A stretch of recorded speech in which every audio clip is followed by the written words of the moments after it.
Надеюсь, меня слышно, видно. Хорошо, нехорошо, не знаю, но, по крайней мере, надеюсь на это. Вот. А там будет, что будет. Здесь немножко с этой системой мы еще хорошо, как говорится, не ознакомились, но все же в любом случае надеемся на лучшее.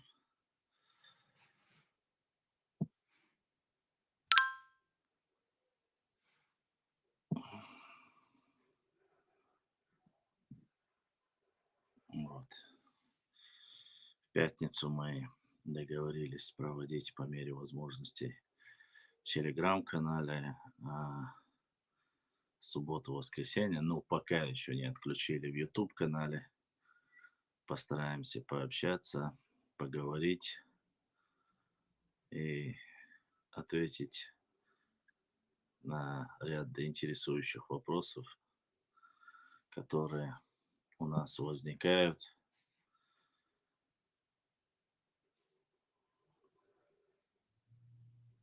Вот.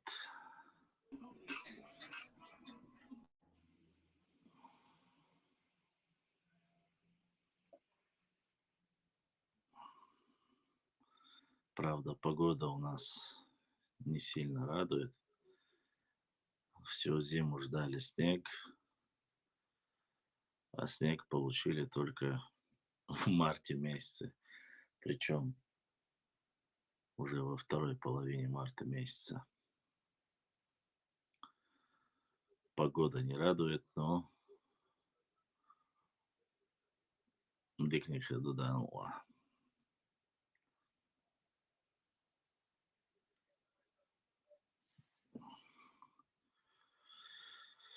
Так, Ибраим, если вот ты подключился, если будут вопросы в Ютубе, тоже можешь передать, говорить, если что.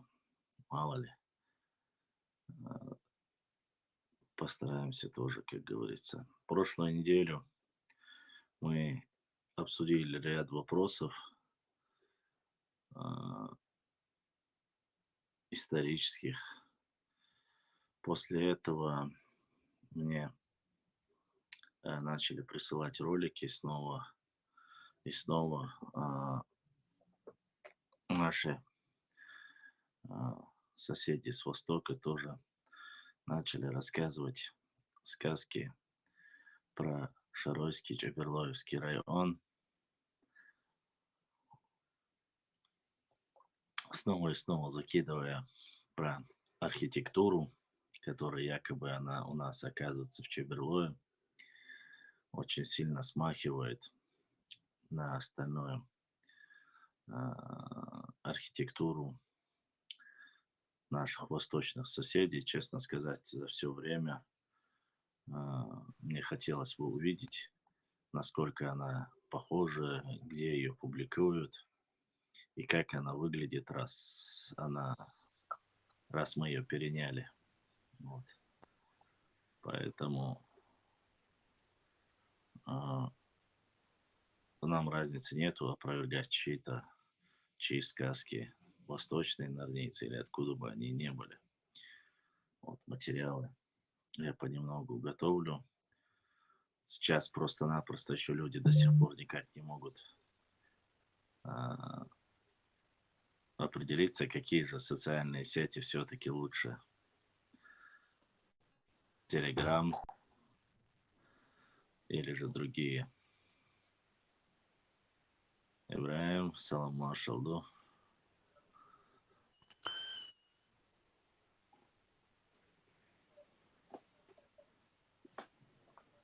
Вот. Ну, люди уже немножко понемногу, надеюсь, уже, может быть, привыкают. Инстаграм еще пока работает. Фейсбук пока еще работает. До 21 марта решается вопрос. Сейчас вроде бы подали в суд. Кажется, если я не ошибаюсь, Тверской суд подали окончательно вопрос Инстаграм, Facebook, ну, с компанией Мета. Пока там, конечно, непонятно то, что решил. Ну, посмотрим. Посмотрим, что делать дальше по социальным сетям. Сетям или социальным сетям, правильно. Каждый на свое усмотрение. Конечно, в последнее время, а, как раз когда начали активно изучать и историю публиковать, не вовремя это, конечно, вся ситуация со всеми этими социальными сетями и со всеми этими непонятными дебрями произошла. Ну, что тут уж поделать. Будем адаптироваться по мере возможности. Зашел немножко раньше, сказал, конечно, что 23:00, но понемногу, надеюсь, уже, а, чтобы люди подтянулись, мало ли, что да как. Вот.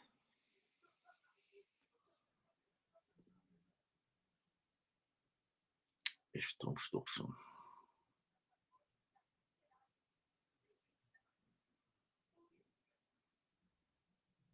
В основном все только слушают, вопросов пока нету, да?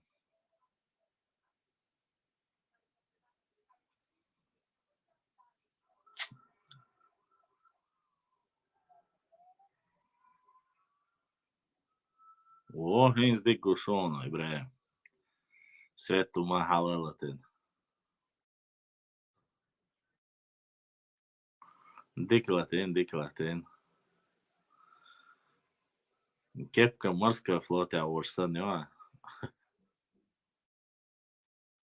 Вот у тебя, Ибраим, как ты сам? Валла, ло и что вы дольча. А как там вообще обстановка сама, как нормально сейчас, более или менее?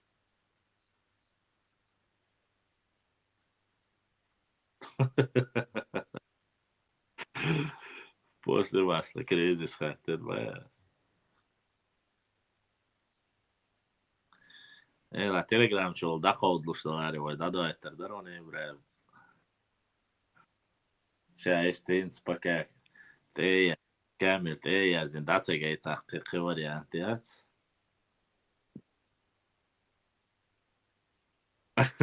Чисто чеченский вариант тебя отца. Да, месбищешь еще ждать. А так вообще сама внутри обстановка как, Ибрahim? Стабилизировалась?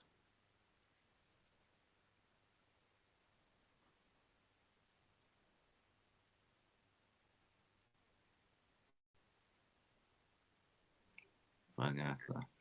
Я даже не знаю сейчас, как жить дальше. Обещали, что больше 50 000 евро.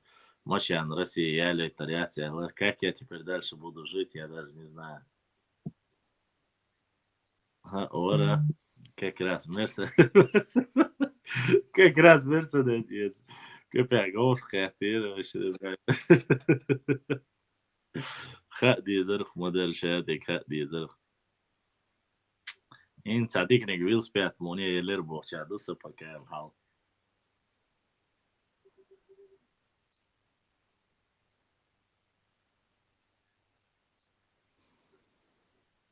М. А, хозар проваштига пересдать цевети.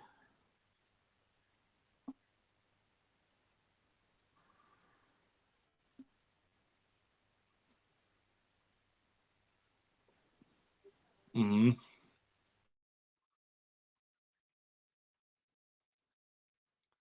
Ну да, хотя, в принципе, должно было быть наоборот. Но Милош, на Осто, тебя, а шо? Там тоже даже в рассрочку можно права сделать, бог, швыри в Германию. Мгм. Если даже здесь ты учился, все равно нужно пересдача, да? Это жизнь, как говорится. Вот и тут в любом случае больше. Как говорится, люди сейчас, я честно сказать, в небольшом таком пространстве, как будто выпали из всего мира, даже не знаешь, что, как.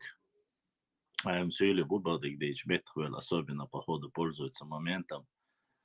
Сейчас, в принципе-то, не похайпуешь, чукушая гагую обязательно, или про эту ситуацию, ляц квас цель ведешь WhatsApp, штайской сиской, как всегда. Но есть, конечно, ребята, которые присылают вопросы, особенно в последнее время,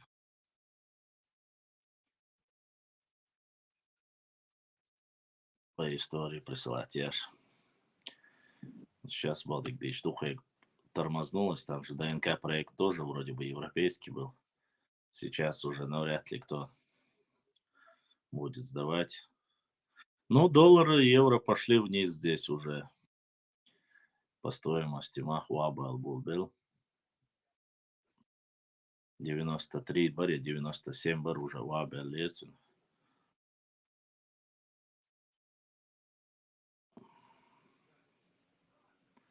Евро, что мы вообще хейло чада, это и то доллар мы. До цакабе дегенерион. Покажите доллар. Никто не видел доллара, а с чего вас нервы?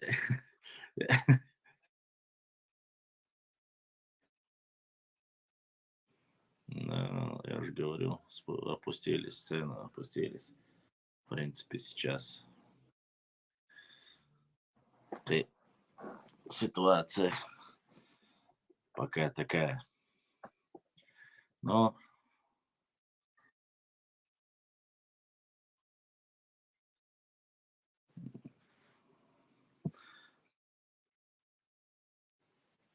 да,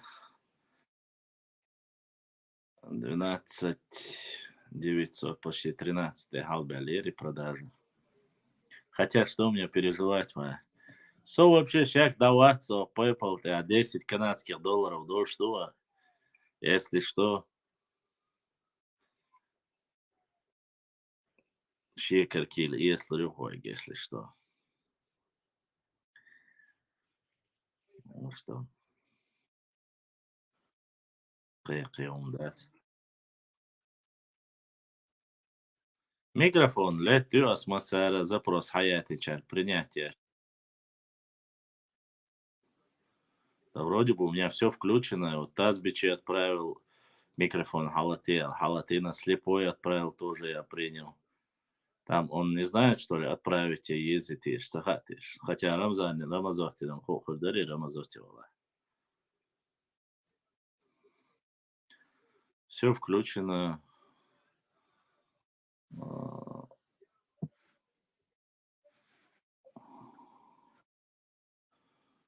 Доступ есть у каждого в этом плане.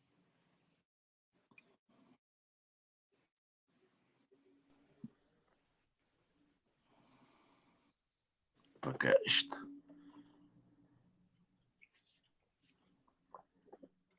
Ать. Да, дикшали лапуза. Слушай, я что хотел спросить.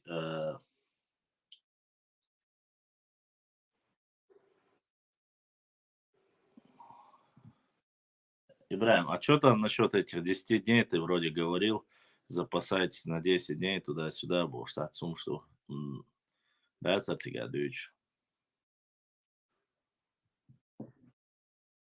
Ну, цар itten ja om iets eller bors var khoyle zabar ya shwara tsoena.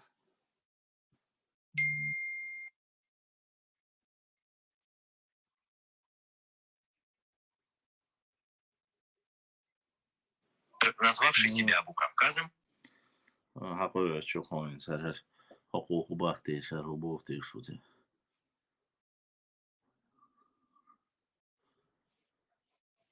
Вообще последнее время, конечно, весело.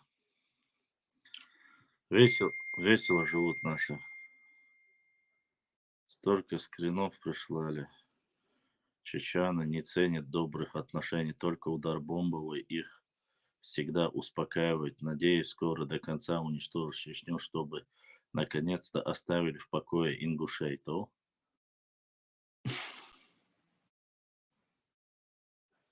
когда эти чеченцы насытятся землей в могиле точно. Нахуй аппарат был архозендерма. Уже дела нету, все равно отправляют одно и то же, одно и то же.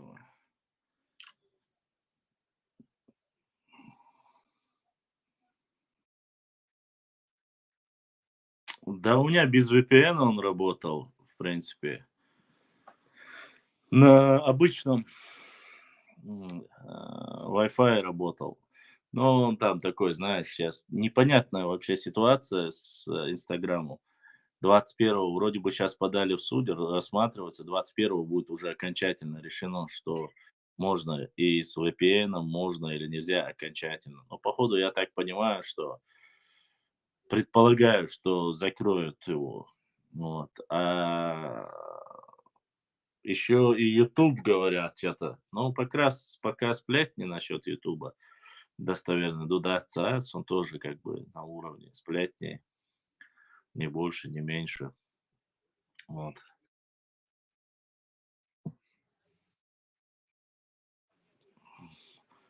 WhatsApp, Бомбардик Дич, Даяха, Даях Крюцер, там есть Бип есть и другие есть. Telegram, в принципе, тоже. Хотя здесь, так посмотришь, немножко необычно, конечно, формат. У вас-то, наверное, на весь экран показывают, да? У меня, как у транслирующего, показывают маленькие два окошка сверху, вот из-за этого. Вот. Хотя сейчас, наверное, еще там минут 14, остальные тоже подтянутся. Может быть, если подтянутся. Ну, ответим, если будут вопросы, пообщаемся. А так, сейчас немножко на какой волне 22 человека, да, тоже. Ну вот. И 10 здесь, 33 человека еще с нами, еще, как говорится. Там были разговоры, что типа выкидывает из Телеграма босс, а он даже из Телеграма-то зачем выкидывает, я не могу понять. Вроде бы я ничего для того, чтобы выкидывал из эфира не делаю, да и Телеграм вроде бы пашет нормально. Он что-то неправильно делает из-за этого. Вот. А чё, злой Изи тоже вроде бы ожил, опять начал вроде бы тоже вонять, потому что отцом, что я отнес он, что он там бучу подымает, опять какую-то ерунду закидывает, в общем. Никак, видать, не успокоится,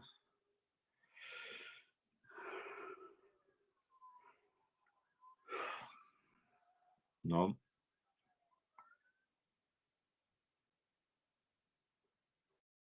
все, походу, запасаются только.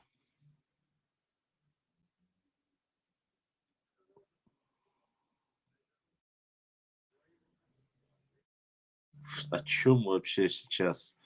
Какие чаяния людей бы хотелось бы услышать? Я, честно сказать, даже не знаю, просто хаты давул, чтобы просто сесть и говорить. В последнее время немножко ажиотаж, куда ни переключишь, одни и те же новости.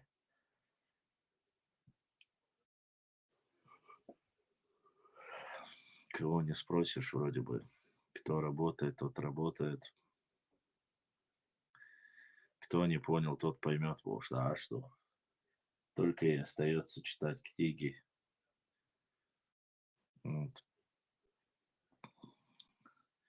Если, конечно, сенсации сейчас уже на научном поприще не сильно откроешь, все интересуются немножко другой тематикой.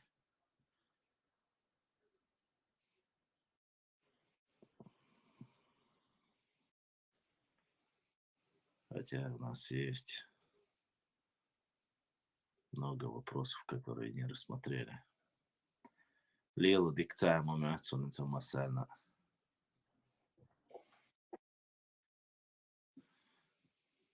That's wishing Amol. Savadīlē.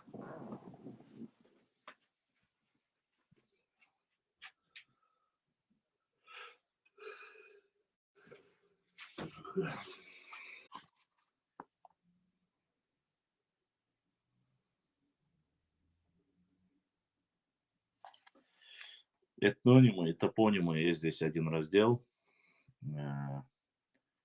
касаемо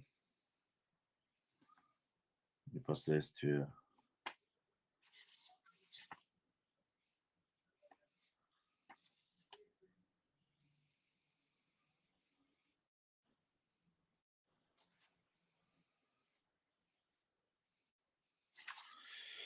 Ну, смотри,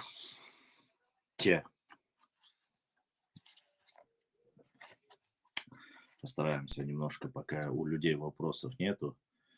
Этнонимы и топонимы. Это касаемо нашей истории, опять же. Как известно, в третьем-вторых тысячелетии до нашей эры на территории Древней Передней Азии и Кавказа существовало мощное высокоразвитое государство Митании, которое имело и второе название Нахарина. Название государства Митании, Митании в египетских текстах представлено в хананейском варианте Нах-Ария, реки или Нахреэна, двуречье. Более того, в Сирии существовало степное государство с хуритским наименованием Нух-Аши, семитское Луаш, которое охраняло дорогу в Финикию. В середине второго тысячелетия до нашей эры египетский источник говорится о доставке материалов для колесниц из страны Нахарина, египетское название Митании. Причем называются такие породы деревьев, которые не растут южнее Трапезунда и в Араратской долине. Далее, по канишским текстам известно 11 торговых поселков Северной Месопотамии, среди которых встречается название Нахрия, северных истоков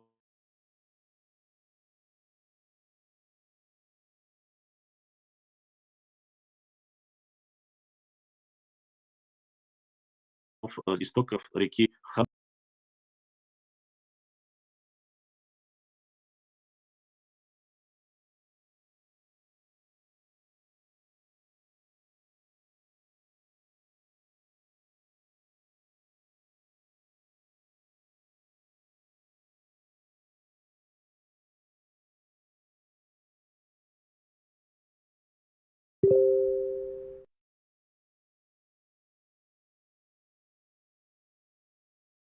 Сказано в специальной работе.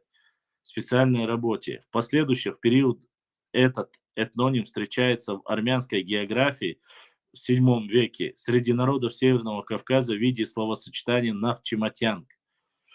В специальной научной работе высказана мысль о том, что первой части этнонима «Нахчематянг» соответствует древней чеченской основе «Нахча», самоназвание чеченцев. О наличии слова «нах» в ряде этнотопонимов Урарту Урарту и прилегающих областей было отмечено перевернуть сюда. Видим происхождение от корней нах и так далее. Словосочетание нахчематянг. Прилегающих областей было отмечено в работах ряда исследователей. Причем необходимо отметить, что нахчи – этнический термин по происхождению сугубо научный, неизвестный в народе, входящий в обиход под влиянием научной литературы. Образован он на основе слова «нах» – люди, народ. Ныне он является этнонимом и топонимом, как и в древности, в частности, неоценимая роль топонима в исследованиях древней истории того или иного этноса этноса и этногенических исследованиях топонимика представляет собой, несомненно, мощное средство обнаружения древних этнических пластов на той или иной территории. Так, например, в доисторическую эпоху на территории Кахетии проживало одно из чеченских племен. Об этом свидетельствует географическое наименование Софена, Супани и другие, которых насыщена целая область Малой Азии. Вместе с тем, в новый период, в 16 веках до нашей эры, Митания была сильным государством и оказывала влияние на дальнейшую историю Ближнего Востока. В это и в последнее время мы встречаем несколько вариантов его наименования. Нахарина, египетская, Хангибалат, Ханигалбат, аккадская, Матиена, древнегреческая и другие. В определенный исторический период главным центром политической жизни хуритских, уральских племен во втором тысячелетии до нашей эры были обширные территории Наирии, то есть страны Наири, вокруг Ванского и Урмийских озер. Кстати, Наири– это тейп и место. Более того, это самый главенствующий тейп. Народ Нахири, биайнцы, влияние которого позднее ощущалось не только в Закавказье, но и более северных районах Кавказа, то есть на Северном Кавказе. Сюда можно причислить шлем Сардура и клинописные тексты в некоторых районах Северного Кавказа. Родство навчийских языков с хурито-уральскими в настоящее время считается уже доказанным. Дьяконов. На территории расселения хурато-уральских племен или вблизи их надо искать древнейшие следы протонахов, некоторых других кавказских народов. В этом плане интересны такие названия, как область Нахрия, Нахани, город Нахриани и страна Папанахи-Бабанахи, которые можно предположительно связать с именем племен Нахчи и отождествлять этих нахов Наири с нахами Северного Кавказа, то есть предками чеченцев, а также самоназванием современных чеченцев Нахчи и термином, имеющий в их языке нах– человек, люди, народ, племя. Название страны Бабанахи, Папанахи образовано от хурита-уральского слова баба, папа, по-чеченски большой, гора, буквально означает горная страна. Этот термин в ассирийских источниках употребляется для обозначения хурита-уральских горцев армянского Тавра. Вторую часть названия Нахей можно перевести с современного нахчийского языка «люди, народ». И полностью тогда Бабанахи будет означать «страна горных людей», а жители ее– горные люди, горный народ, горцы. Очень интересно и важно добавить к вышеуказанным и то, что в разрядной книге древних нахарств княжеств Армении упоминается нахарарство Нахчери и князя Нахчери. У Туманова записано это, непосредственно у Туманова, К.М. Источник К.М. Туманов заявляет, что в ассирийских клинописях имеется памятник, именуется упомянутая область Нахсуанна в Южной Армении, то есть в той же Южной Наирии, Урарту, где находилась области Нахрии, Нихани, Папанахи, Бабанахи и город Нахриани, упомянутые в других древних источниках. Следовательно, можно продолжить, что эти бабанахи, папанахи или просто горные нахчи могли быть племенем, в какой-то мере родственными к протовойнахам. Среди страны Наири ассирийцы называют туалы. Однако название туал до настоящего времени существует в осетинской речи для обозначения Нарской котловины, бывшей Туалети или по-грузински Двалети. Южные осетины и сейчас называют себя Туалта, словно в доказательство своего происхождения от туалов Наири. Как утверждает Гамрикелли, древние туалы были нахоязычными. Вот, как мы и говорили в прошлый раз, часть осетин вот, являются близкородственные к нахским племенам. И вот здесь и Гамрикелли это тоже как бы доказывает. Находится лишь туалы были нахоязычными и лишь позднее пришли на осетинскую речь, то есть переняли осетинскую речь. Причем под нахскими племенами, как справедливо отмечает Гамрикелли, следует понимать те этнические единицы кавказских племен, то есть пронахов, из которых позднее сложились э, войнавские народы, чеченцы и другие. Следовательно, нахчийцев Наири Урарту можно предположительно связать с нахами Северного Кавказа, а в более узком смысле с чеченцами и нахчиями. Часть нахов остались, например, в Армении, где упоминается нахарство княжества Нахчери до 8 века. Более того, Нахичевань мы связываем с самоназванием чеченцев Нахчи, чеченцы, Иван, Бан, место пребывания, местонахождения. Слово Ван, Бан, Бун представлено и в других названиях местностей Закавказья. Например, Ереван, Эребун, Албан, Алван, Шарван, позже Ширван и другие. Нахчийские бан, бян в топонимике нахских языков, вероятно, приобрело значение место пребывания, то есть гнездо. Причем все эти названия имеют прозрачные значения на нахчийской почве. Эрибун, Арибун, равнинное поселение, Албан, Алван, Алван, низинное речное место, Шарван, гладкое ровное место, Шейрван, место, или плоскостное гнездо. Название Хуритской области находящие к северу от Кашиярских гор, обращает на себя внимание его первая часть Нах, что по-нахски означает люди, народ. В нахчийских языках топоформат нахчийских языках. Свыше изложенными логическими указывается этнолингвистическая ситуация, наблюдаемая на Северном Кавказе, в Терско-Сунжинском бассейне в 3-2 тысячелетии до нашей эры. Прослежены следы генезиса местной материальной культуры, носителями которой были протонахчи. Начиная с 3-го тысячелетия и до 7 века нашей эры происходит консолидация нахчийских этнических групп. Одновременно в 19 7 веках до нашей, с 19 по 7 века до нашей эры идет процесс слаживания общенахчийского этнического массива. С 7 века до нашей эры в результате последовательных вторжений на Северный Кавказ кемерийцев, скифов, сарматов, алан, гуннов и прочих кочевников, люди нахчийского круга начали осознавать себя как единый народ Нах.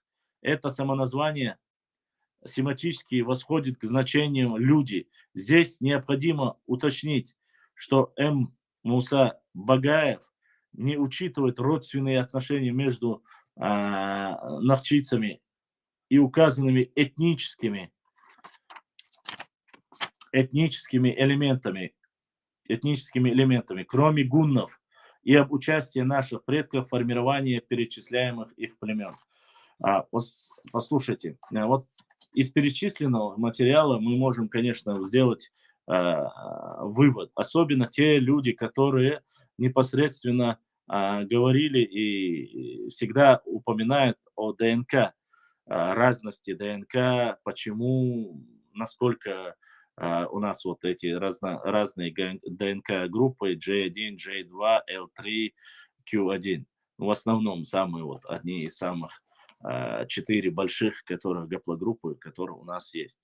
Вот и ответ на эти результаты. Обширная территория. Происхождение, опять же, мы говорим, здесь говорится о Месопотамии, местности Шумерии, хуритов, урарту, формирование их. Очень много складывается, и можно уже непосредственно делать вывод, что люди с одной местности под формированием внешних врагов начали уже осознавать себя одним единым народом. По крайней мере, так было определенный промежуток времени. А, Вот эти материалы, конечно же, опять же, мы упоминаем, в этих работах очень много работы для лингвистов, которые занимаются и Ближним Востоком, и Месопотамией, Междуречием Тигра и Евфрата, особенно Нагорный Карабах, Азербайджан, Закавказье, область Закавказья. Вот об этом очень много говорится. И плюс ко всему мы видим, что здесь говорится о влиянии непосредственно пришлых народов, таких как гуннов, скифов, сарматов. Алан, он упоминает, вот непосредственно под их влиянием начали себя чувствовать одними, кроме как само непосредственно определенные кемерийцы, кроме гуннов, которые не являются непосредственным кластером автохтонных народов, которые находились здесь. Здесь в этом в историческом массиве обсуждается, если я правильно понимаю, здесь не только Северный Кавказ и Закавказье, это вот территория, не один Северный Кавказ, и Закавказье тоже, плюс территория, которую обширно населяли именно автохтонные народы, а потом уже в дальнейшем начали дробиться и, видать, под влиянием некоторые переняли языки, там, допустим, те же самые тагаурцы, вот сейчас здесь говорится двалы, кажется, они были когда-то нахоязычными, а потом уже под влиянием переняли осетинский, ираноязычный язык, походу, стал у них. И точно так же под влиянием карачаевцы и балкарцы тоже утеряли свой кавказский язык и стали непосредственно нынче уже тюркоязычными. Об этом говорят многие ученые, если я не ошибаюсь, и Гумба говорит, и Хизриев говорит, и многие ученые, кавказоведы утверждают, что балкарцы, карачаевцы тоже были кавказоязычными, ну, до того, как, если вот неправильно будет кавказоязычными говорить, но, однако, чтобы доходило до людей более понятно. Здесь есть очень интересный еще один материал, если у вас нет вопросов, я бы хотел бы зачитать его, тоже как бы здесь этимология этнонима Дзурдзуки, Дзурдзуки. Э, Есть много вопросов, которые очень часто любят перетягивать к себе каждый. Но давайте посмотрим, что говорят об этом ученые. К этимологии этнонима Дзурдзуки большой историко-лингвистический интерес при изучении древней истории Кавказа и Ближнего Востока представляют древние этнонимы и топонимы Кавказа. В исторических сведениях о Кавказе и к югу от нее с древнейших времен систематически встречается этническое название Дзурдзуки, Дурдзуки, Дзурдзуки, Дурцки и так далее. В разных источниках встречаются разные варианты. Особенно часто этнонимы встречаются в грузинских письменных источниках, когда в них речь идет о северокавказских соседях грузин. Обычно его понимают как наименование чеченцев. Первое, запомните, чеченцев именно. Это не я написал. Первое упоминание слова Зурдзук, Дурдзукка мы встречаем в государстве Урарту. Например, в письменных источниках сказано о том, что против царя Иранзу, царя Манны, восстают города Дурдукка, Дзурзукка и других, которые оказывают помощь Митании, в частности, правителя области Зикирту.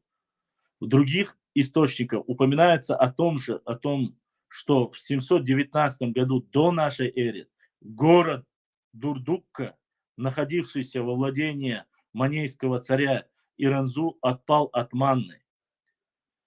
Это страница 194, страница 284. По данным ассирийских источников, в 9-8 веках до нашей эры название одного из городов расположенных в районе опять же, Урмийского озера страны Мана, Дурдзукка, вариант Зурзукка, как на это обратил внимание Гамрикелли, почти полностью идентично названию, часто упомянутого в грузинских источниках, северокавказского племени Дзурдзук и так далее.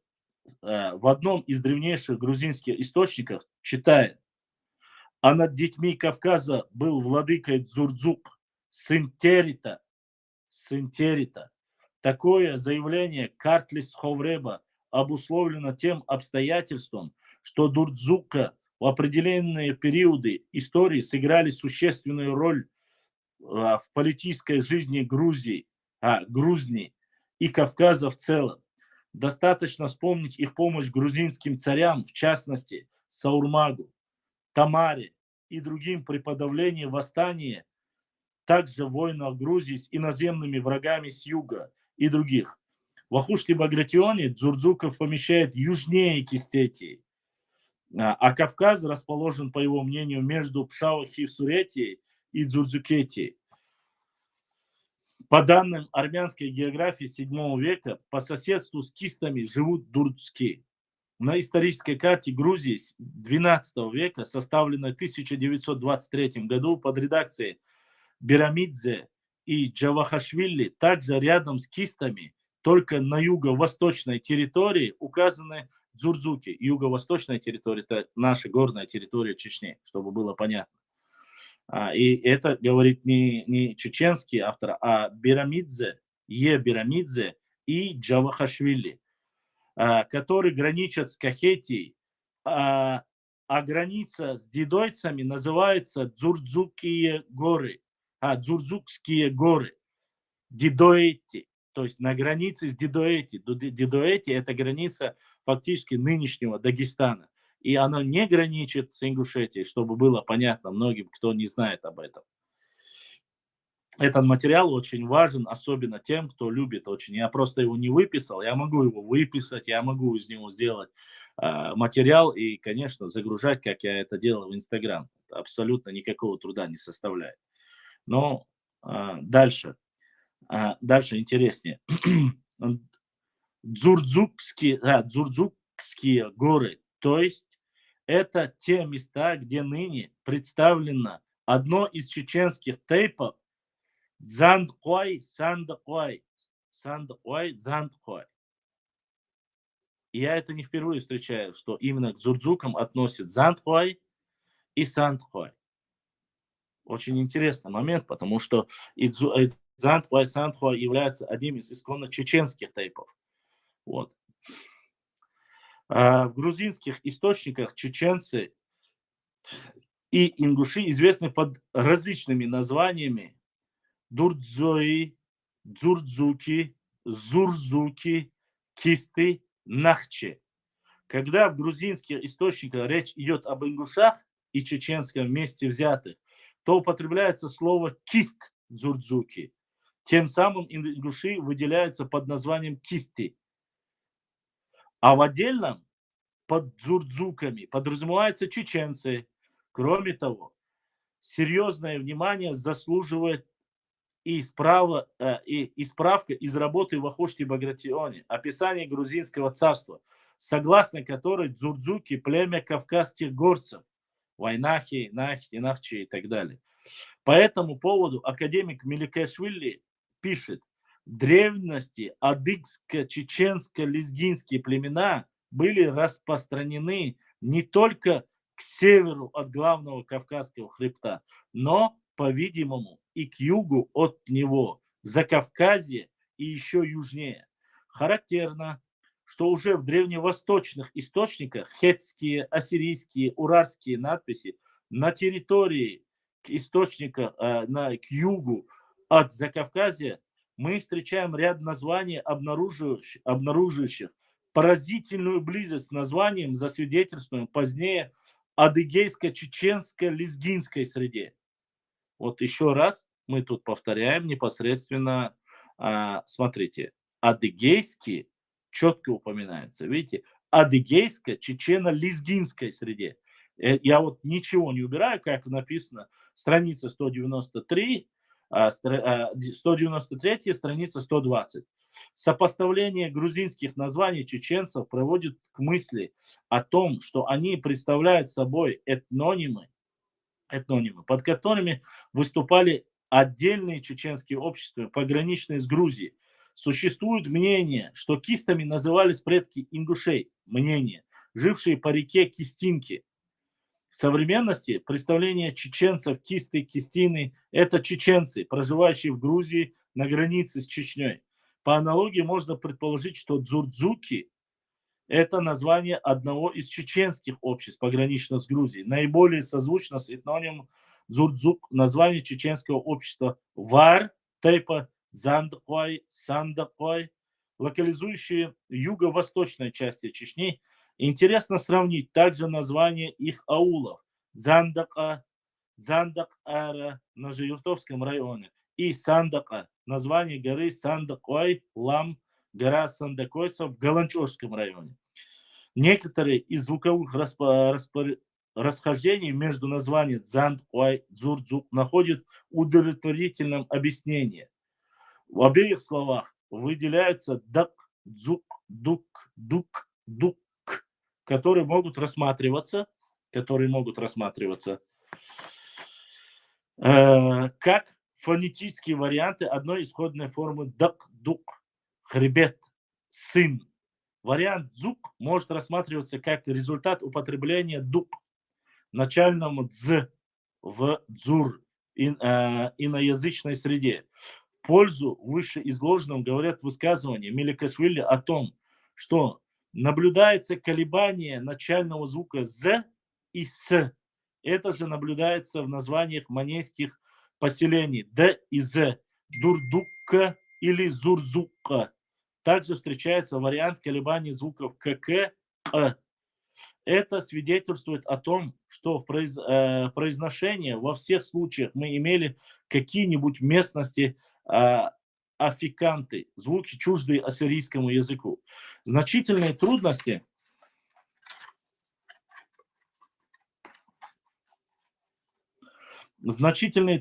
представляет идентификации дзан и дзур. Правда, и тут расхождение гласных А и У может быть объяснено уподоблением А первого слога в У, второго в соответствии с фонетическими закономерностью чеченского языка.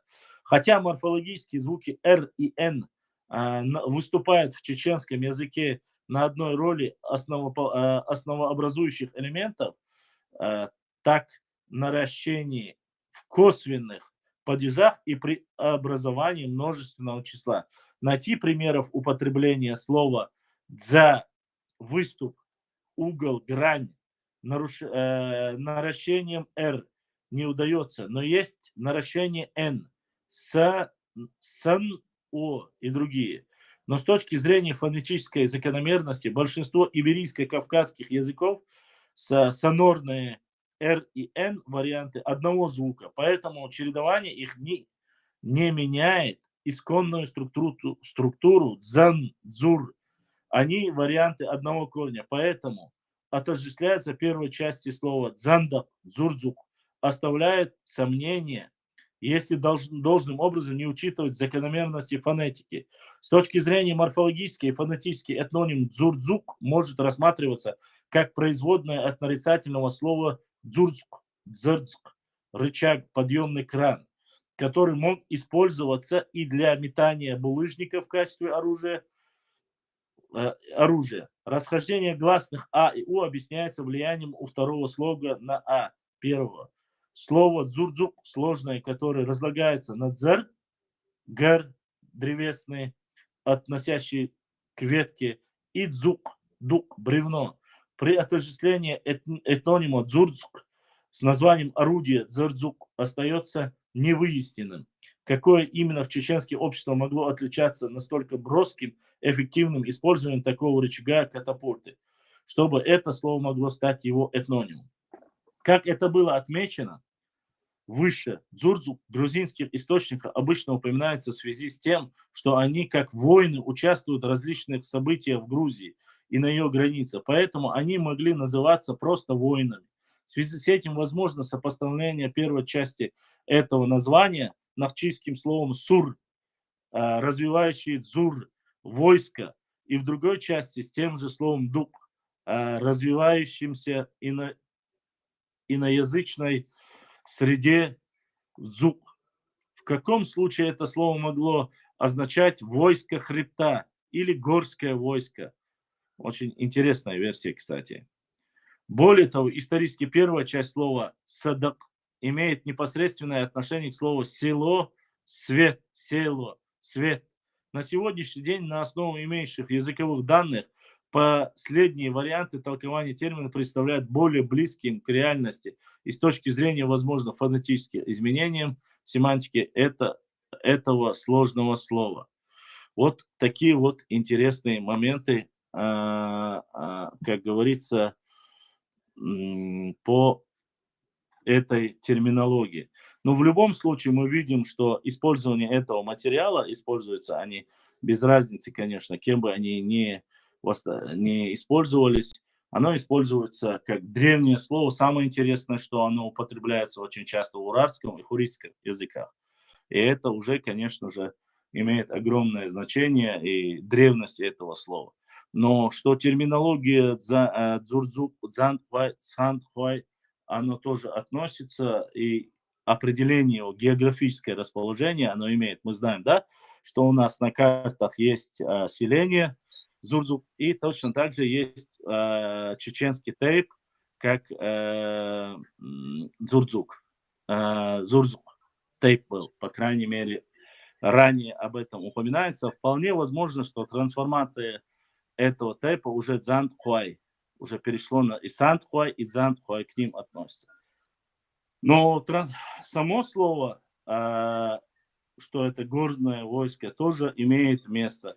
Версия о том, что это были воины, которые непосредственно занимались катапультами или бросали вот для метания каких-то огромных булыжников, это, конечно, версия. Я ее не слышал ранее, но это что-то новое. В любом случае об этом говорят, опять же, грузинские ученые, не чеченские, что это очень, конечно, радует. И плюс ко всему вся вот эта фонетический разбор и морфологический разбор, это все делает непосредственно кандидат, доктор исторических, филологических, сейчас я вам скажу, правильно будет сказать, филологических наук, это Чрилашвили, тоже грузин. Вот. Вот два термина о дзурзуках и этимология этнонима дзурзуки. Это очень интересный, конечно, материал. Из него нужно определенные моменты я обязательно выпишу и опубликую тоже. И у нас здесь есть дальнейшее Кавказ или этимология топонима Кавказ. Самое интересное о том, что когда здесь говорится о грузинском первоначальном источнике, здесь указывается очень интересный момент, чтобы было понятно. Здесь говорится, что он не сын Таргамаса в грузинских источниках, как многие нам указывают, а немножко другого названия. Ассаламу алейкум. Башлам. И материал я по возможности хочу опубликовать. Сандхуай цунауляться. Сандхуай, да, это, я думаю, что, смотрите, еще два тейпа, которые у нас имеют более древнее название. Сандхуай, это является одним и тоже из древних. Вы увидите, уже мы ряд тейпов набираем, исконно ногчи тейпов, которые являются очень древними. И это очень значимо. Вполне возможно, что Зурзкуай тейп, Зурзук, он не пропал, он трансформировался, и он называется, не сейчас, он называется Зандхуай просто-напросто. Зурзкуай, Зандхуай, Сандхуай. Видишь, и тут нету разницы. Один в Галанчевском районе, другой находится в восточной части. И они, вот грузинские источники упоминают, что они граничили с Грузией, Бахца, в области от Кистети до Дидоэти.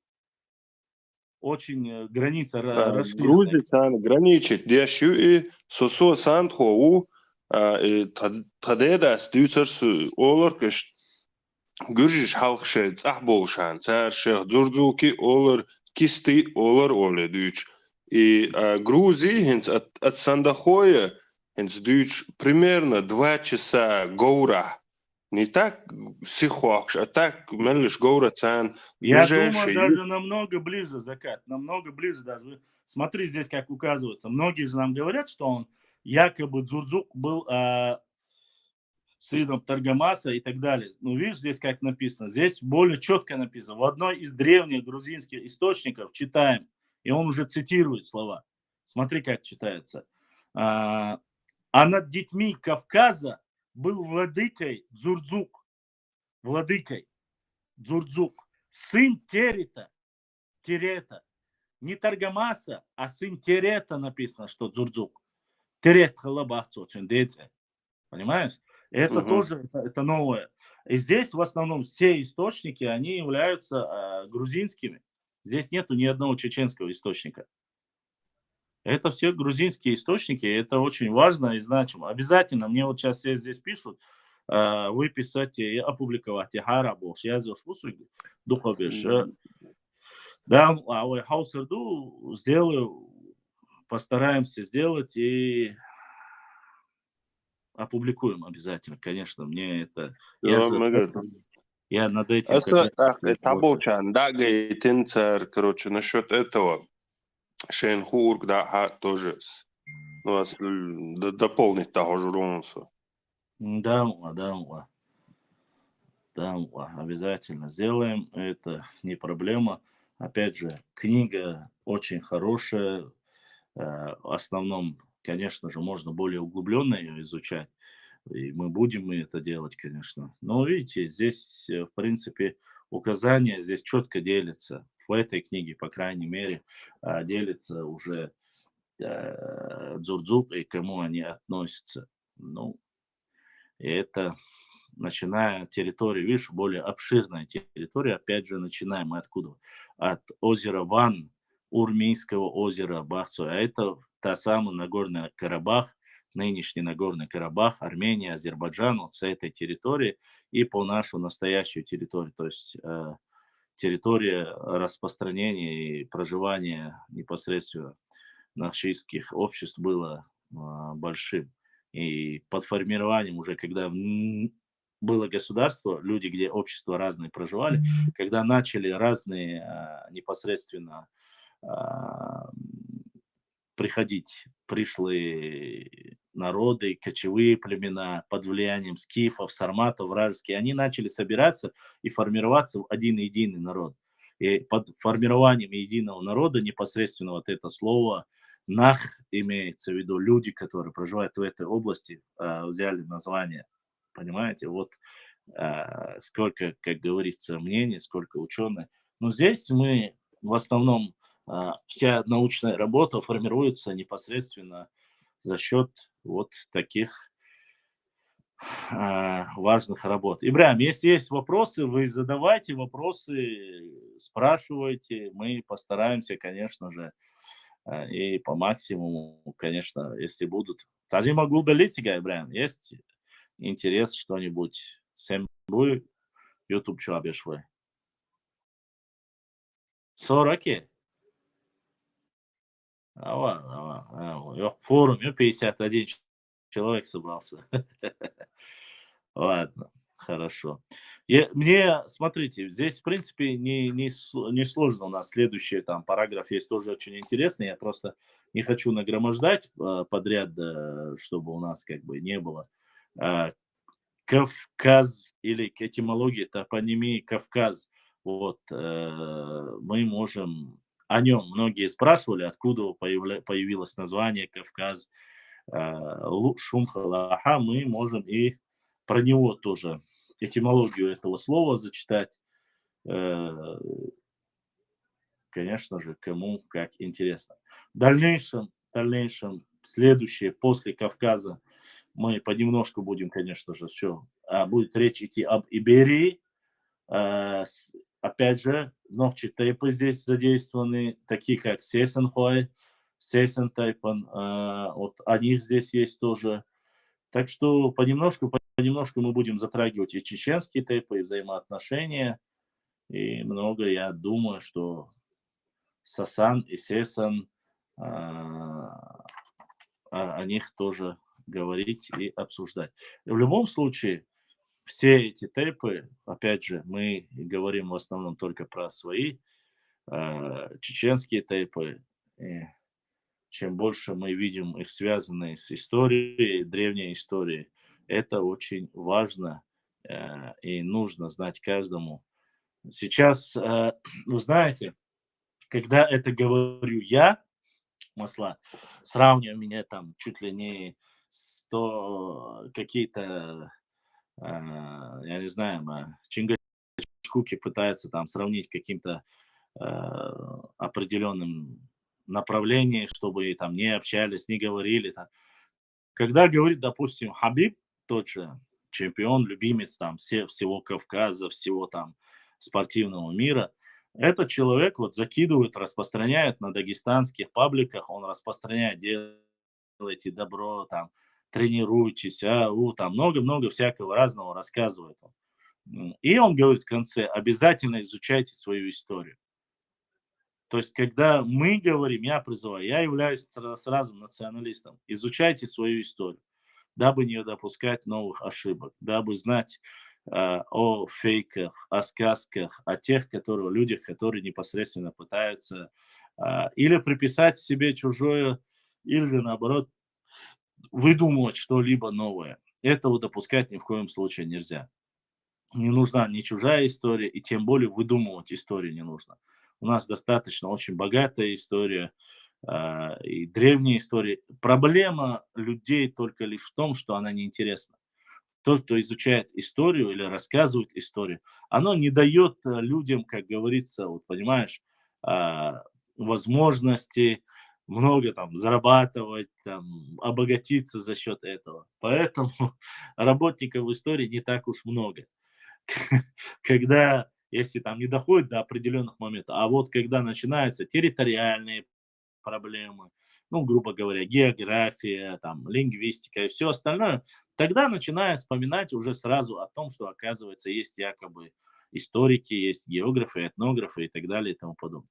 В основном это более старшее поколение, которое уже после 40 лет начинает интересоваться, что там рассказать и поделиться со своими внуками, родственниками и так далее и тому подобное. Когда к тебе начинаются конкретные претензии, говорит там, Ибраим, оказывается, какой-то работник спецслужбы, а оказывается, не зная сам, он работает там, не знаю, ЧВК Вагнер, наверное, на какой-то, засел в Германии, сделал какой-то канал, который связан тайными узами с каким-то Борзиком и со всеми остальными людьми, к которым мы вообще не имеем никакого отношения. Ни к какому YouTube-каналу мы не имеем отношения. Кроме того, что этнически мы иначе являемся. И тем более наш канал он никогда не пытается и не собирается говорить кому-то простите за то, что кто-то что-то сказал. Если это не наш канал, сам изъявил желание, там, высказался что-то позитивное или негативное. За чужих людей просить прощения мы не собираемся. С учетом того, что что-то я совсем не слышал. Ибрahim, ты слышал вообще, когда просили прощения за все 4 года, которые гадости говорили про наш народ, кто просил прощения? А обычно даже тот, кто приходил в эфир и начинал разговаривать, на второй, третий день просил, божился и чуть ли не умолял, и Ибрahim это знает прекрасно. Сколько раз, Ибрahim, нас просили удалить эти видео? Вот. Я думаю, что, знаешь как, я думаю, что эти архивированные видео надо просто-напросто показать людям, что на самом-то деле у нас было очень много, вот, у нас было очень много гостей, которые приходили, которые говорили, и потом у них создавали проблемы там, где они живут, и они просили это удалять. Хотя мы не просили, ничего плохого они не говорили, они просто высказывали свое мнение. Причем мнение, которое непосредственно говорило о братстве, а не столько. А и сегодня какой-то там Чекиндезбара, не знаю, где живет, и начинает говорить, никто не просит прощения, у нас не попросил, а за что мы должны, за что я или Ибраим должны... О,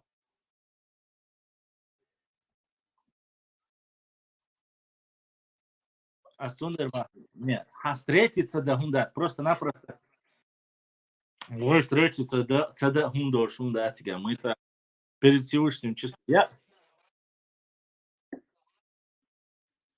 Ну, он тромовой, а мой шмовой, покрышки стане. Вот. Есть ситуация. И поэтому, если у кого-то возникают вопросы, если у кого-то возникают...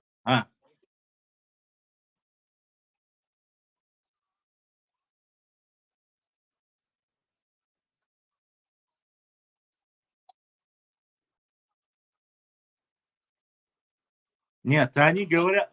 Помнишь там...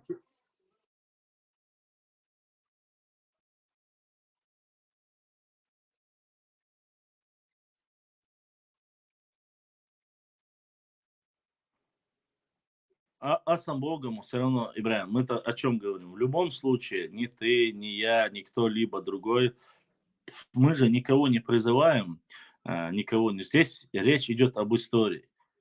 Просто кто-то решил немножко хайпануть, поболтать просто, побазарить свои пустые разговоры.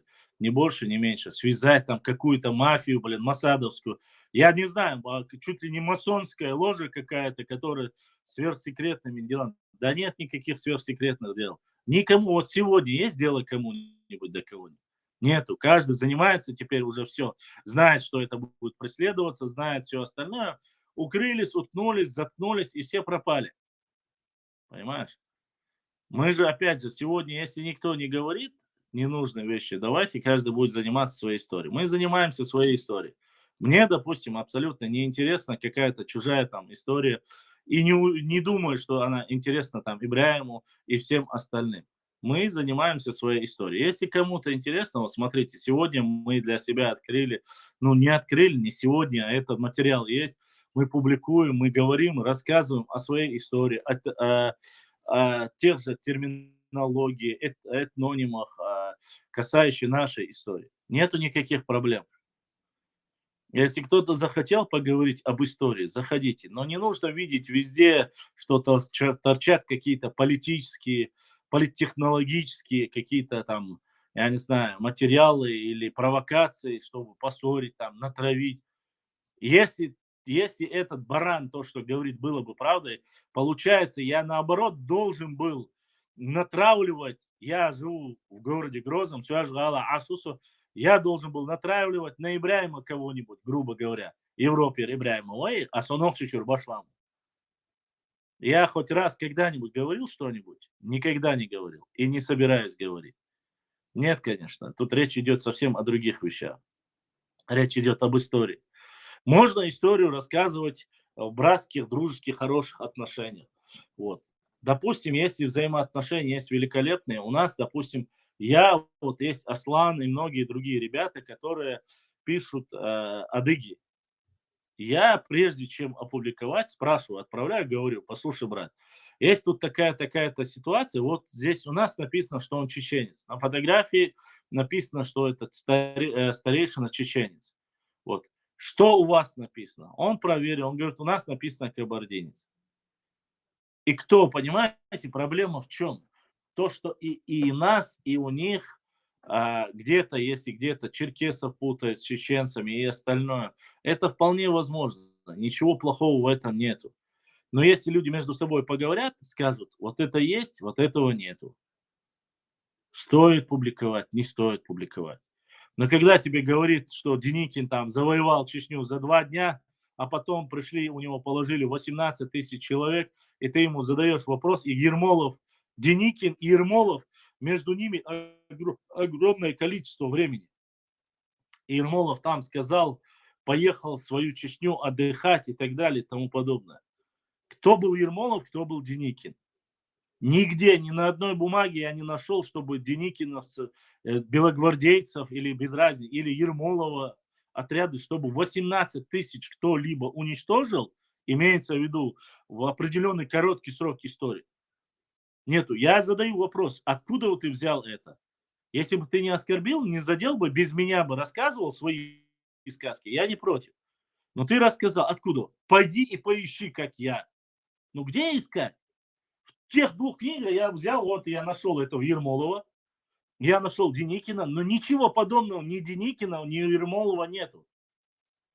Причем Деникин брал не всю территорию, а плоскостную территорию Чечни были очень сильные военные столкновения, в Гайтах были сильные, в Гудермесе, в той стороне были сражения очень сильные, с бомбежками, с пулеметными расстрелами, все это было, мы это все прекрасно знаем, это описано в течение 3 месяцев, частично белогвардейцы заняли определенный промежуток, как говорится. Не забывайте, это после тотального уничтожения чеченцев и тех лидеров, которые возглавляли. В течение 3 месяцев. А здесь 6 дней. Есть разница между 3 месяцами, где 90 дней, и 6 дней. Но я бог с ним, я не говорю о 6 днях боев, там, которые происходили. Пускай там были хоть какие жертвы. Но не упоминая чеченцев, говорит только о своей.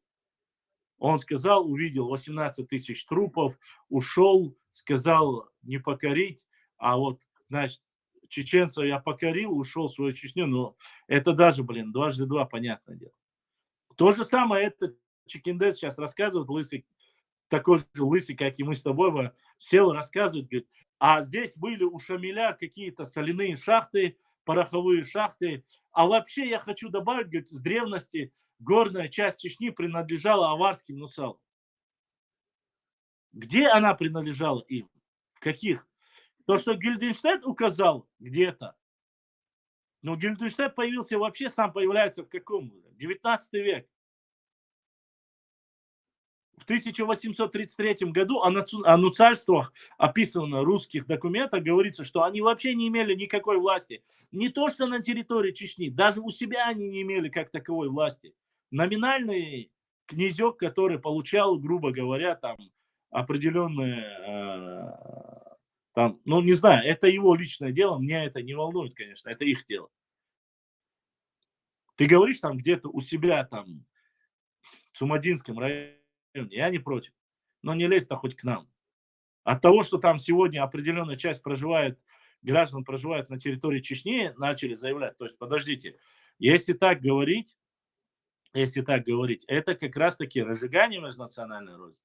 То есть шароевские тэпы, Хакмадуай, Химуай и все остальные Чеберлай, они должны всех, кто там проживает, выкурить, чтобы вы не говорили в дальнейшем такие вещи. К этому, что ли, сподвигает людей? Потому что у всех этих тэпов огромное количество детей, и сейчас, иншаллах, они потихоньку начали возрождать горный район. Ни одно руководство республики не будет восстанавливать свои горные районы, если они были не своими, тем более или спорными. Никогда они не были. А то, что они входили в состав имамата Чечни, ну, извините, в имамат Чечни входило очень много земель. И малая Чечня тоже была до Галашек. Сегодня, когда я это говорю, там говорят, что там крутят у головы. Вот он сказал, да, Галашки же были? Были. Есть документы. Уашсквай входили в состав имамата Шамиля. Полностью воевали на стороне чеченцев, своего народа. Поэтому у них и были, и абреки были, и все остальное. Поэтому у нас и Галай, и Цечуа, и Мержуа все живут у себя дома. Нохчичуа. Начиная от Шатоя, заканчивая там Аргун, Беркел, Курчело и так далее и тому подобное. И никто не против. Живите в Сапанду. Но передергивать это нехорошо. Если это даже я делаю. Давай вопрос.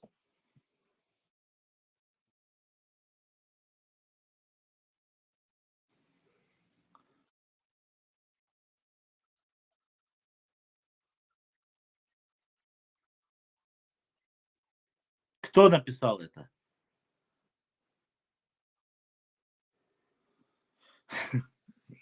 Чеченцев выслали за что?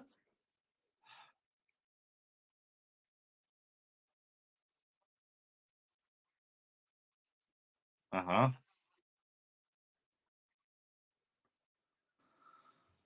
Честно сказать, я не знаю, написал ли Дахкильгов это. Я не встречался с таким материалом, но честно тебе скажу, врать не буду. Но что касается за их историю, как мог Дахкильгов такое написать, я не знаю. Какую их историю? Если у нас история была одна, по сути, чтобы огромного количества как такового, это мы вроде бы одним народом шли. Не знаю. Я не встречался. Может, есть где-то что-то подобное. Сунцегинал Бадыгич. Но выслали нас не из-за этого, конечно, это ерунда.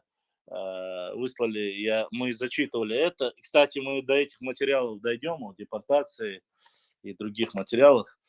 Нет, там все намного проще. Материалы, которым к нам приписывают, якобы, что это из-за этого нас выслали или из-за того выслали. Ну, я думаю, что это стратегически важный регион был на Кавказе, с учетом того, что это основное и самое важное. И плюс вот эти доклады местные НКВДшники, которые преувеличивали, записки, которые несли, говорили о том, что огромное количество были абреков, якобы за 3000. Вот они и сделали свое дело. А так, за историю, за непокорность. Да нет, за непокорность и до Сталина, и в кавказское время. Ну, аварцы тоже были определенное время непокорными, когда был имам Шамиль. Но за это же их никто не выслал, правильно? Не выслал. Ну, допустим, те же самые кумыки были в армии шейха Мансура. Их же никто за это не выслал.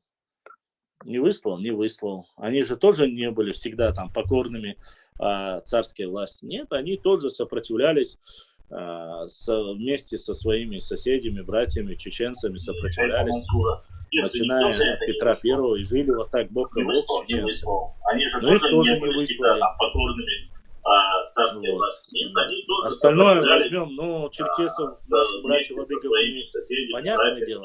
Хорошо, если чеченцев выслали за их историю, там, непокорность, а ингушей за их историю, у меня вопрос. За что выслали балкарцев? За что выслали карачаевцев? За что выслали калмыков, крымских татар, немцев и так далее? И тому подобное. Ведь народы были не только наши высланы. За что их-то выслали? Этнические чистки, брат. Поэтому, да нет, этнические чистки это тоже неверно. Потому что здесь, в Дагестане было намного больше народов, но их же не выслали, правильно? Не выслали. Выслали кого с Дагестана? Выслали тот же народ, который также назывался ауховцев, акинцев выслали. Всех, без исключения. Причем ауховцы, акинцы потеряли при переселении, вот если говорить сегодня как отдельно, потеряли немало, потому что их было 100 тысяч, 90 или 100 тысяч их было. А потом их стало, их погибло до 50 тысяч. То есть половина ауховцев погибла во время депортации. То же самое с ингушами. Во время депортации их было 90-100 тысяч или 110 тысяч указывается. Погибло их до 70 тысяч. То есть осталось 70 тысяч, остальные. Салам алейкум. Ва алейкум ассалам. Ибрахим, салам алейкум. Ходжи? Хорошо. Хамдием, подождешь. Да, саму. Да, что, алхамдулилlah. Дела, başlangıçta şu prямой трансляции Баргейнерсон olmuş. Казакист хомегис үшін пұрмаса. Что выступил? Alhamdulillah, долгостно был первый очередь эрсиметтели алчу, бусудный долуш. Соғал емектер усади, ола уса, Мухаммад исеті. Бусуд долуш, вайнақ долуш. والله سون تعودي تشت هنز إذا أخير جواري وش حاجة أغري تشت دخ كيلجف والله سقيت تتر هنز فوق والله دي هنسون сам обидно знаешь что бывает когда в интернет захожу когда вижу со стороны чеченцев со стороны ингушей между собой когда бывает там недопалатки оскорбления примерно багдери والله цуч ого موقعها сам холодцун потому что Вейдей, Бахкинах, Вел Дикабола, Жвейн, когда дацер, Вел 1000 раз, которые лучше нас были, Сибря Бахтачи, قتش حبختش إيش داجي إيش لحتوش بحندوش جرينيس بحندوش قدرش بحندوش إيغتش إيغش تحن أوبك ناجي لحتش حبقة ب دي مصدر ز когда было вторая война Москвы, Нохчича, В 97-й или 8? 99-м. 99-м. Да. Вот с 99-м, с том меньше, когда за 5-6 класс, вот, 5-6 класс, вот, а каюрт шорт много, ногчи бархал бекан. والله صراحة برت بول جديد غيرتها مش تاخر خويا даже бывает عن أغزى تخو مش تيبج مؤالي صورو تحوروي قصدي يولوي عشان دي أغزى إنجلش قيت استوري خم خويا باش Мгм. Hans primärne مشتغل خويا primärne Hans تحشي سبقون أختي يعني كيف حلقة ده مدرس حلقة رازن أدين وخدي دراسة يعني حماش درس أصاب Ну, это везде كультур есть. да. Тогда مشتغل خويا برت بولش примерно округ بي примерно سنتين بنقي واخد شو حبي نجو بيجنس نوختي كأنك примерно واخد شو كأنك تنغر يعني قوة والله عشان ثاني إذا شي غلغة يدق توابلش عط واغر دي حنوختي وغلغة وين حمدات سر دي زنوختي كأنك ثاني شورت غلغة يخولر دي نوختي خولر تعط بالي خوز إذا ده يفكر جيب خيط عبوالر يفكر جيب خيط عبان شو إهغة برت بولش شولي سير نخو عشاق دي خوز لوزر وقت شولي شيل بيزم مش كميرشو علي كميرشو Мгм. هم М. Ол көмеш, ол. شيل да شيل كميرش بوش امرز بولش بر دقة مчись хам 20 лет хамак мчись и 2000 год 2001 год сколько это 20 лет поюкс даже Ну да, 20 да лет. то момент والله دي بيخنج سبوتشنستي صندوق ما يعرف عنقو كان قدي تغيرت غير نوكتي بر شيل بيز سبوتشن سوا ايش سير الحقار شو إحدى داتيكات وخ محقت سؤاره شو إحدى خولي برجش بها شغل كوتش شغل ده الدنيا بها شغل أخي جوال غير نوكتي كتوك يا شغل ده هالشيء ده كز غالي حموزر عيستر بالي بها شغل دي برت بولو شغلي والله إز مصلي خنج سبوتشنست يا خش دوس حمدي je elementaarne dostum handier da يقعد جو تخن إز دا إز جرنيس بحندوج تخن دا زخد عدو دا بتنا تجدي شيء اللي إزداد وجداد تأخش Вала, Бада Григорьевич. تخن دا Иза تخن Мухаммад. دانا момент تخن صحوم الدرس إز نعمل عندي تخن صحوم الدرس تخن بريميرو هنز تحت بولج بولو دق شيء تحبهت مش ده تحت دهتي حسب المعنى تحسب وشارع وال دا نقطة شاتون بوجا أو ويتودو غلغي خمسة أشتخا نسام دا ديالي دي غلغي تنبو دا часто это мой чеченцы. Знаешь почему? Потому что халха язычник был, чем христиане был хаи. Мам. Язычники общие нации, когда язычники были, общие нации, когда язычники были, было яхас. Докка ача бяха, пример нохчика, ача примеру яхас. Хажул ернистер дышане, хаштер дышане аж. Посредство даже холи нохчи ора, холи иш дعва тижда, швега мыждаш имдалам ниса стерны голга их. Бейти? Ну. Даже за это даже, холи за это даже, валлахи, Мамонт, за проблема это, же, Мамонт, смотри, да, проблема же не не, только... софауал, просто, нет, просто да, Олег, да, я ничего, Мгм. за это я должен даже, к примеру, я обязан даже уважать, ценить братьев Нохчу, чеченца Алта, Нохчу волос. За то, что, к примеру, азмыш бахоя, тагана садящик имдултер. Аллаху, милость Аллаха, но причина кто-то там стал. Мгм. К примеру, из чеченского народа. Да, да, Вот это да, я сбавшим. ага. Так, к примеру, астахана цуган дa'ват сидэж, сахам сидэж, язычество ходы сахандалари, яга, стоголга язычество да сахандалари. Примеру, жаргишка чидады, жаргишка штадыш, церкви ухошхоли, батюшка яга, лилыша учуже, кахот децери, ванчул деха, жожот лагвиш, ода уже наход децери. Ну да, Хайдар. Вот. Вот за это, والله, Ханс даже хули любого уже тахана, نوخشو استخنا شو يولاي مجي عمل إحتاجمتي غلغا نوخشو وارستو غلغا نوخشو وارستو تخش غاد تخيرج ده يا أخي شغل أي ويدين فولسو برجشام دان ما متحمس ويداشكم وبريمير يتشاي يشاخني نو تخن Ханзлахтажман больше провокаторы, если они были бы, древние эти Орстой, Голгай, эти, кто это еще, Нохчо, если они были бы провокаторы, как сейчас многие, от нас вообще даже народа не остался бы, как, как нахуй отсан. И традиции не было бы, ничего не было бы. Таган, субханаллах, таган, вейбарт халача, вейхум халача, чу дикхет, дикхер даркзди, والله ياخد درك ويبارت халача. Мама, تغن داج اسم رايون لحت وعلاز والله هجقعدوا بيست هم قداز والله يا آخر جقعدوا бы. Самое обидное, что было даже в 18 году, к примеру, я хотел хаму запутать, я читаю Халмади, когда ты углубляешься в заблуждение, выйти оттуда чего трудно. ну да. Примерно. Признать свою Нет. неправоту трудно. Да, Признать то, что ты да. неправ. Я, к примеру, соцсеть, к примеру, отдаться. Я сидел дома. Тогда я сидел дома. И вдруг уже молодежи начали разговоры. Короче, ночи отряд, кадыровцы зашли в Арштык, да тихо, у нас забирают землю, надо выйти на митинг. К примеру, я сам тогда удивился, я думал, в реале это такое может быть, хули, я сам уже пошел туда это на митинг, когда я сам это помню, пошел туда 2-3 дня стоял, я сам в шоке был, что здесь творится вообще.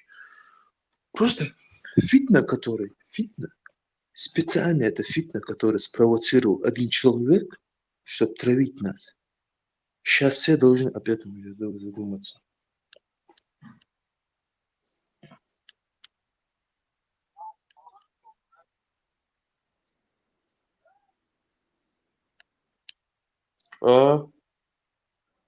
Мама, хауарство вы бах, Ибрahim's. Лахтсан, валлаху. Ну что? Мама, смотри. Да, загалат же, хубайра хара, башня. Смотри, Да, здесь проблема не столько в том, что кто-либо что сказал или кто-либо что сделал до этого времени. Проблема, как получилось, мама. Ты говоришь, раньше у нас этого не было. Знаешь, в чем проблема? Дело в том, что со временем современные вот эти коммуникации, все, что мы когда-то сидели где-то у себя на пятачке, там сидела молодежь, общалась между собой, рассказывали, оно все вылилось в интернет, понимаешь? И вот все, что со всех районов там сказал, здесь сказал.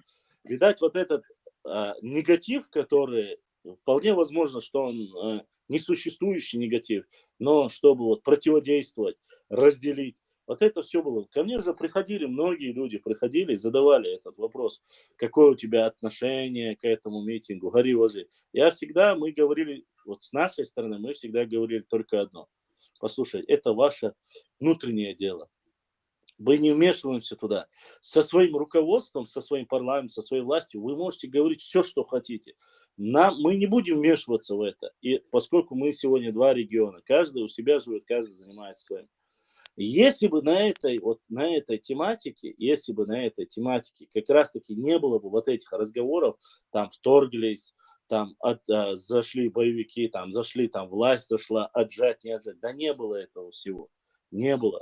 Почему? Да. Потому что если бы просто-напросто толпу людей загнали туда, а нам с этой стороны показывали, говорили, смотрите, вы же говорите, вы один народ, вы же говорите, вы братья, да. Если вы братья, если они не против вас собрались, то зачем вот эти лозунги, потом вот эти записи этих женщин, которые появились, и тогда оно все нарастало и нарастало.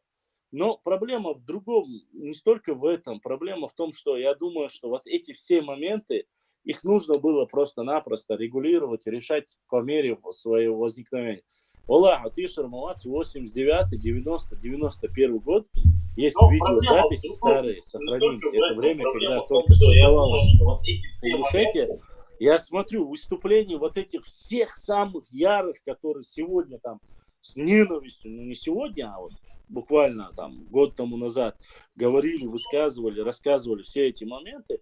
Я смотрю 89-е, 90-е годы, я клянусь тебе, Цанюк, Вот кроме единиц, остальные все говорили, всегда говорили, ой, Вежриду, мы не можем, мы не должны допустить. И говорили только о пригородном районе.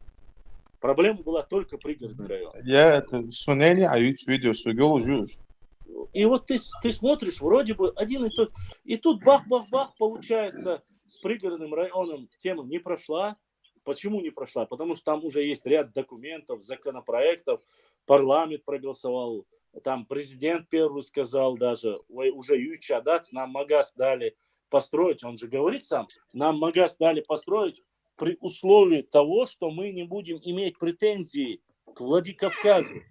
Ельцину, и он выступает, и там сидят все эти люди. Все эти люди сидят, слушают, и ни один человек не говорит ему ничего.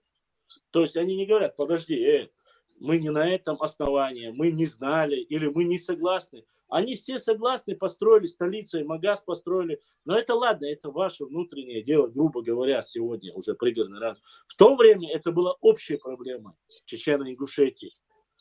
Да. Прошло какие-то вот моменты, и раз.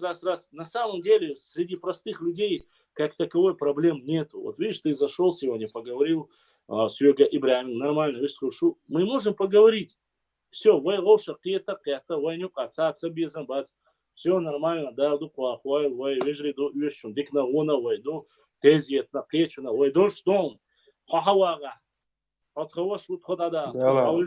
все. Проблем. Там нету других никаких проблем.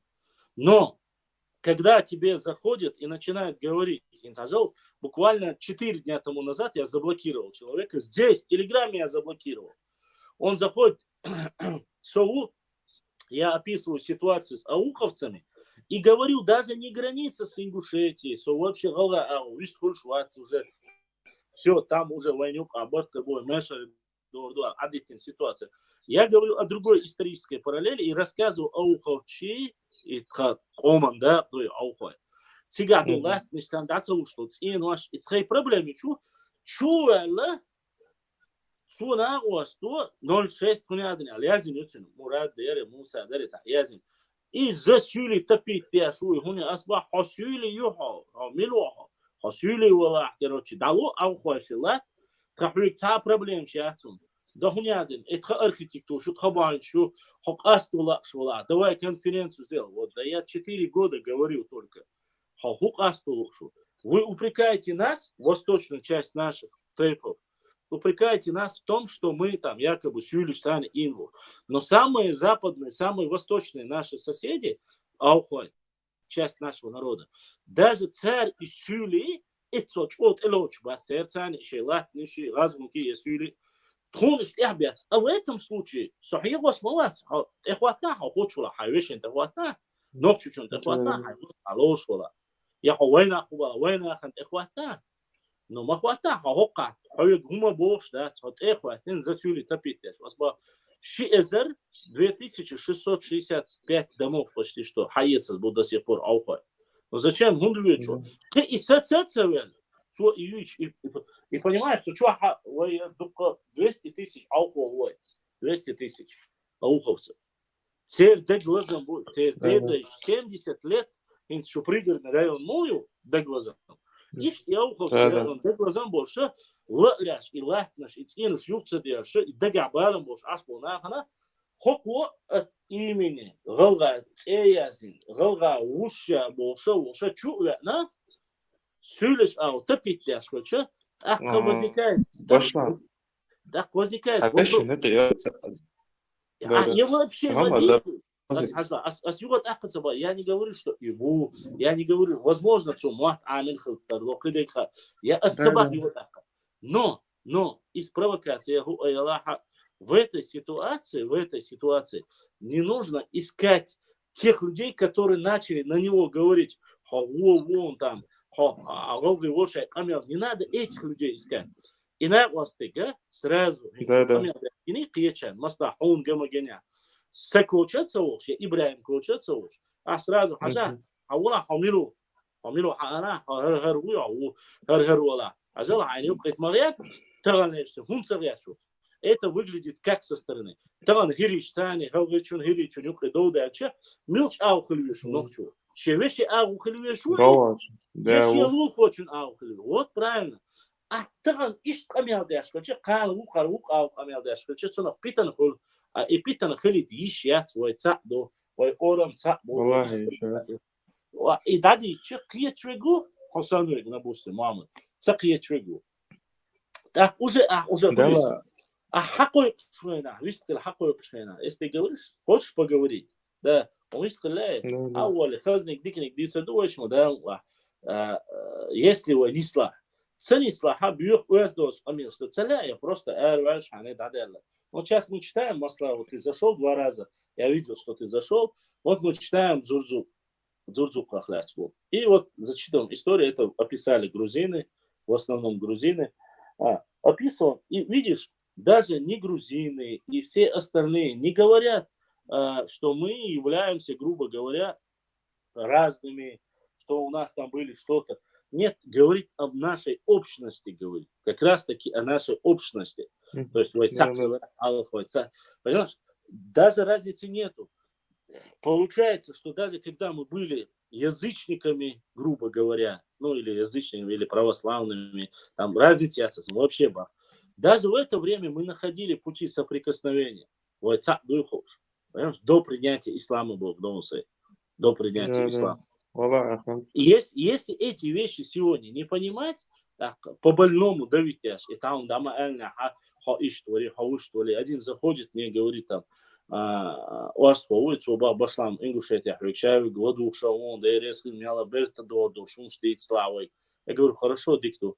Другой заходит, говорит, тебя ненавидят за то, что ты там говоришь, что нас... Я никогда в жизни ни один раз не говорил, что вас не существует, что вас нет. Я не говорю это. Единственное, что я говорю, если масла, я тебе как пример привожу маму, если Мухаммад зайдет и начнет говорить, ногчи это от слова нагайцы эльч, я должен это опровергнуть. Ну, допустим, если ты же будешь... Вот это самозащита, понимаешь? И вот этого самозащитного реакции ее бы не было бы, если бы каждый бы пытался урегулировать у себя на своей точке, урегулировать это. Мне, допустим, проще сказать Ибраиму, ну, как мы сейчас говорим, когда кто-то заходит, начинает топить по этой теме, я говорю, Ибраим, давай поговорим о своей истории. Все. Потому что давай мы лучше будем говорить о своем, ты будешь о своем. Если а так, мама, конечно, все это было. Никогда этого ранее не было. И вот этих хороших моментов очень много. Вне всякого сомнения. Было хорошее. Но если ты сегодня за счет, смотри, за счет чего-то пытаешься, вы от нас появились, мы от вас появились, с этой стороны сказал один человек, допустим, с Ингушетии, с Чечни скажет 10 человек. Потому что может 1 к 3 не уталанежь, грубо говоря, ногчи где-то 1,5-2 миллиона. Башлам. Примерно цансагазы ахинвар цанзо, короче. Чечня ёх, много там ёх, алгай хабя ногчи дух бацега ёх, цуро ёло дабаха. Давай халит яхас, да будет там яхас. Но от нас яхас Ингушетия возьмем яхас тейп, ингушский тейп Медовый, Маматовый, Хулаговый, Киевы. 4 фамилии Хазани. Хазады. Эти 4 фамилии, они коренные кей мох яхса, мох пиви. Ногчи шуабу, кей мох. Да, с мох пиамехтик, да. حلقة حمدج مش لنسات رزنا غلاس يعني شو ده مثل استدعبوا مش حبوا خوش وين قاتش شو جمعتي كني Ну да. تسخان حبقة وشيش فاميلي ويق بخاص بي كي اقيا وتيجي حبقة حلقة اقي وجنوخشي خن حزدان من تغلب ولا غلغي حقن باخج ويتك بقاخاس اقي دق حمد غلغي почему я ижмо хамир гижи цудучи гас тахна вен бе вахтагас غلاچ نوخچی خمولی نوخچی چو غلا خمولی تماف بو سعادت توج نقطه تاهم primero سدوالح الوجو سجيب من الشي دوالح سقولي ده مش ده يعسق خلص زعما يشروش نوچی سون примерно إيمج تاع سخيلة شاخص اشت نوچی نخت بحقت اشت يخ عن وقت نشوف بحقه زنر معنا السقولي خزوق ازدودوج دقلو غير بريميرياس حياله غيردي دخنا وبشي خاني حتى زرزنا بلاسي بس تحب خمسون نو فينغوشيتي وتششني انغوشيتي تششني سمالو وچانا غلا والله سي غلا وسيلي سوداء روالي تششن انغوشيتر سوداء روالي سوداء لنجده кто-то انجده وينخ потом انغوش ما كيا خدات اسبير وينخ потом انغوش так ويتغن سحبر تخلج والله تغن سحبيح بحقولي تغن رزنا كلاسي دا يا قدر كحمد يا والله ما تستوعب أسبيست يا أخي حمد سو الله ضروب صادي حمد تحسبه وشاد تكوير جداد ما تستوعب تصدق مش باخ патриотизм تتحمل الشريعة هذا حلو который в религии не противоречит есть там много медицинских студентов что обсуждают что мش وزرالغي نوخشيت مدينة ديش باش بوصارت تخايش هاس بريمير سين مخطق بيزش يشتغل بريمير لازم مش أوبا تخن ويت حسبلشن قدو قام لقى أي وجه واحد نوخشي والله يا شتوين خوي سي لو هيري لقى أي بوتس نو ويخوز وقج ويستورج وعادتش ويبول رزنا قاسي دا يحقا لبو ساقي حم إخاجو دحادي وإيدي تكشورت مسامي رزبرم ساز وشبوتشون ديست بتنات له نزات خمس سنوي حصدلاري والله دي تحسب وحقوات دي إمنا حمحا نعم حز داجة سون بريتي من خيتر فتحون انستغرام عشوالي والله دوبنا يخصونا غلغي نوخشي شيء لقوسي باشو غلغي نوخشي أرستغي شيء لده حل إش دوالش خز ديتي برستيتوت كي قمالش باشو شيء لده حل قوسي شغلي قمالش ده أحد شيء أتشش محتاجي حلي باخ غاسقي باخ دق وينه متقد بجنخ باخ والله تسامح وشتاج يح سي والي أسأل الله ده أخر да بالك ديش سوبر وي слабость тук лагает на وي лухвашна лагает на وي цади даже ешан лагает на أخو يا غرس حنصون خزها أخو جوز لا نغلى يمحكر وقت إمام تشومكو 15 زاويش ده أج ميتينج كراش حماي غدول إنشان درس غدول إنشان سو يا غرس ترى يدين يا غرس حاجة يا غرس со власть зяжу соглашений, которые власть делала. Властью яжу соглашений без народа что так цугуш. شرياز ده عم خيت هدي صلاحتي مش ده شنالر ده حرولي كجرح المسك او تجي تغلغي بيرقش حل يجي انجوسكي تيبا مس انجوشامي يا خص دقيو حاجه يالر تو حمزه تسيبر شو سفوت خوش يالر بدوات موديل استحما يالر полную провокацию полностью провокацию حيود الجريالر وينقي برت بوه بين حدش حمدشن زالر ميتينج دخل يزتشن على سنة دخل يزتشن على شيء تغدى это провокация زالر بوزة حم برت بوه بوش и как после его слова через месяц, через 2 месяца уже полностью это началось, это фитнаты, оскорбление друг друга. تخن даже برت خلوشة دقدر دي تخن برت بولش وتصحبي بولش تصحب كلك بولش خلوش. Ну да, лахинс просто единственное. Обычно борт побьешь, бог, конечно, хулор, это взрослые обычно раньше делали, старейшины делали это. Но, к сожалению, сегодня некоторые старейшины занимаются больше провокациями, нежели чем борт бархажин. Сейчас, к сожалению, дошло до молодежи. даже открыто даже, это говорю открыто. Совет по республике Ингушетию.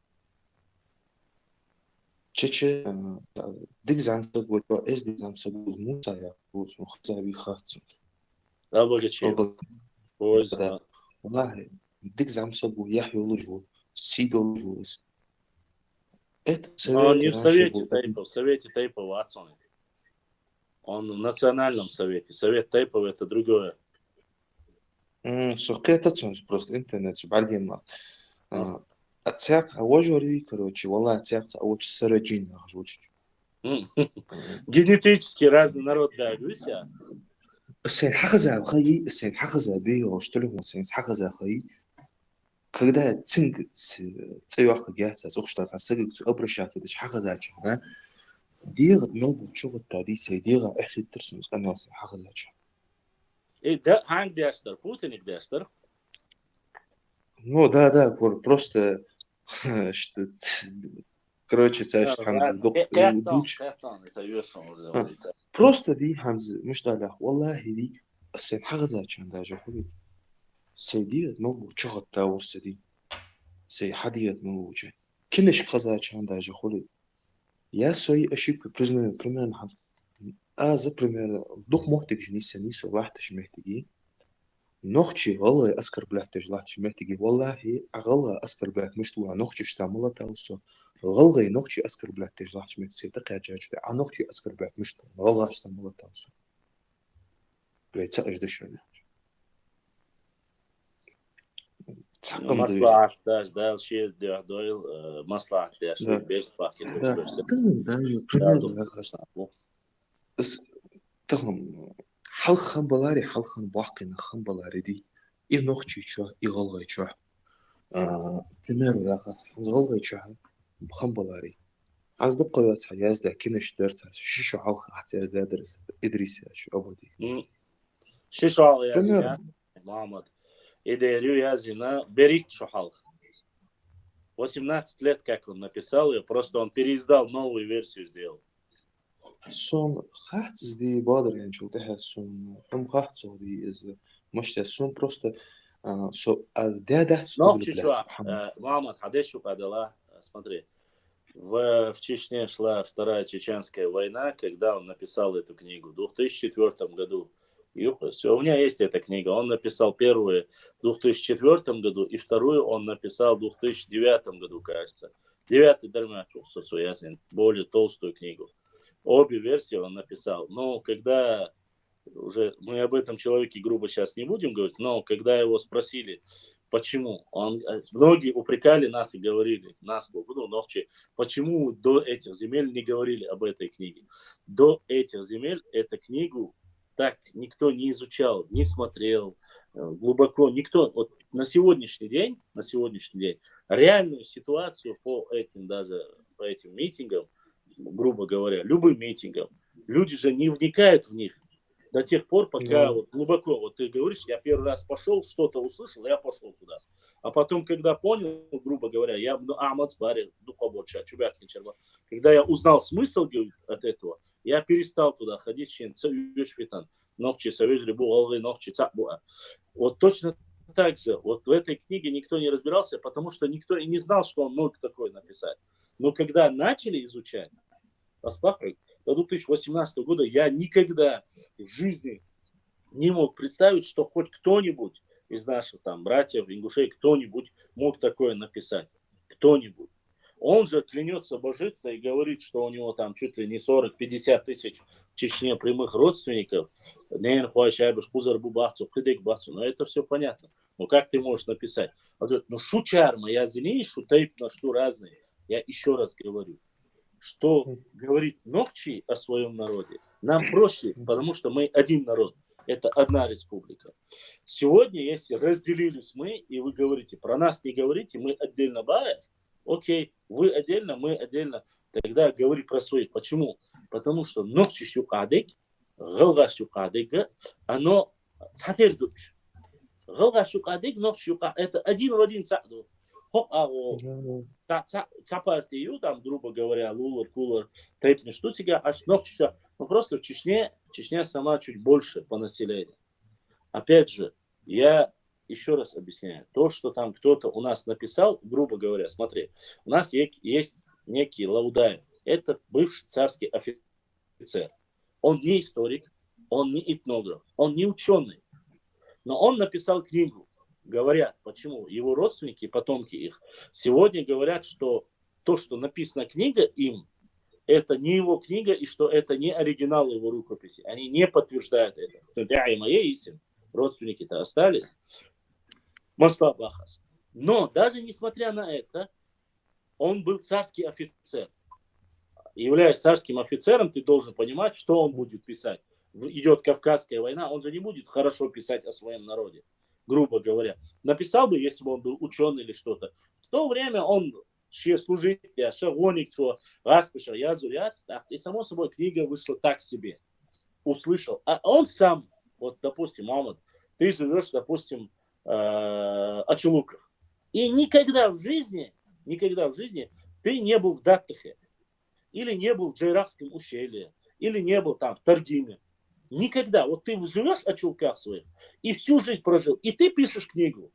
В Джайрахе ты не был, ты ничего там не делал, и ты пишешь. В Джайрахе проживают, ну, грубо говоря, я говорю, ну, чтобы не в обиду, проживают там 500 американцев, они спецназовцы, обучали ингушских добровольцев, после этого они остались там, и вместе они, американо-ингушская армия напала на Деникина. Ну, что-то такого рода пишет. Я примерно тебе, я не говорю, что это так. Ну, и после этого прошло 100-200 лет. Если я человек разумный, образованный, я должен понимать, человек, который живет в Джайраховском ущелье, в Таргиме или где-либо там, он будет сам проживающий там, он будет знать, что никаких 500 американцев там не было. Возможно, там были там 5-6 американцев, которые пришли, что-то сделали, что-то показали, разведчиками не были, кто были, и ушли оттуда. Или 1-2 остались. Но они не породили там целый народ. Они не сделали так, чтобы запятнать там, я не знаю, 500-тысячных ингушей, запятнать и сделать их американо-ингушский народ. Такого нету, понимаешь? И поэтому этот человек там описал, что у них там... А он никогда в жизни, если ты просто в Грозном ты был, он никогда в жизни, он сам, Моздок мечаем, он жил там на границе с Моздоком. Это Чечня, но на территории. Он проживал там. Да. Вот. А он написал историю всей Чечни о местах, которых нет. Там в то время нету ни интернета, ни телефона, чтобы ты понимал, о чем я говорю. Никто не знает, никакая фауна, никакая природа, ни о тейпах и всего остального. Он не знал этого. Но, однако, этот сборник кто-то сделал, напечатал. Вопрос возникает. Когда есть Лаудаев и возьмем, допустим, Чах Ахреев, Маслаб Ахас. Когда мы говорим, что Лаудаев не ученый, и он этого не писал, но если ты сравниваешь, допустим, Чах Ахреев говорит, я ингуш чеченского народа, там, или, грубо говоря, где-то как-то так высказался он. Или там другой ученый, который сказал, что ингуши это всего лишь часть чеченского народа, это не народ. И нас специально разделили и сделали ингушей отдельным народом. Маслаб Ахас. Написал какой-то ингушский ученый. А в чечено-ингушской АССР, когда было, таких ученых было немало.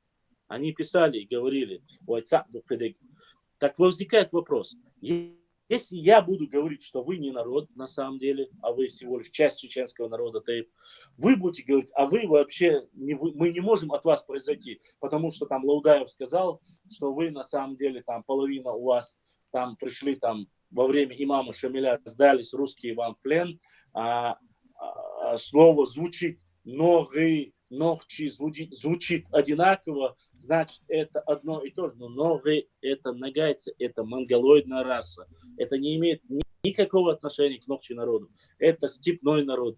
Это вот они, у них раскосые глаза, они в основном все маленького роста, они жили за Тереком.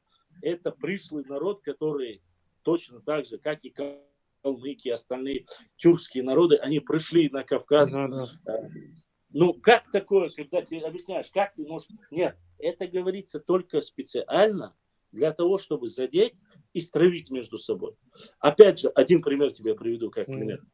Описывают, начинают говорить, я не обязательно Идриса Хибеш Бас, начинают говорить, вот вы, чеченцы, ваш кто-то отдал Аюбхану в жены чеченскую девушку, чтобы он ушел, не воевал в Чечне, оставил чеченские земли и ушел. Вот это сказал Ян Потоцкий, грубо говоря, поляк. Само собой, там, процарский, которые воевали против чеченцев, чтобы было понятно. И он чеченцы, ну, не ты, а другие там, грубо говоря. Я беру Яна Потоцкого. Этот Ян Потоцкий, тот же Ян Потоцкий, пишет, что двое ингушей взяли ингушскую девушку, обещали, что женятся на нее, привезли в Кизляр и продавали, обменивали ее с евреем на ткань. То есть вещи, которые шьют ткань. Ее там встретили другие купцы чеченские. Не купцы, торговцы, я не знаю. Но он описывает. И она им, пожалуйста, сказала, что меня обманули, сказали, что возьмут меня замуж, а вот обмана привезли, теперь меня меняют на деньги и на этот материал. И, ну, материал. Да. Чтобы этого позора не вынести, она вышла и повесилась на собственном платке, повесилась, короче, самоубийство сделала. Чтобы этот позор как бы не... Ну вот возникает вопрос. Здесь оскорбление прямо ингушского народа, и здесь оскорбление чеченского народа. Многие вокруг, которые живущие, не знают об этих историях, грубо говоря, каких-то внутренних маленьких книжках где-то. Но возникает вопрос. И когда ты говоришь об этом, тебе это скажут. Понимаешь?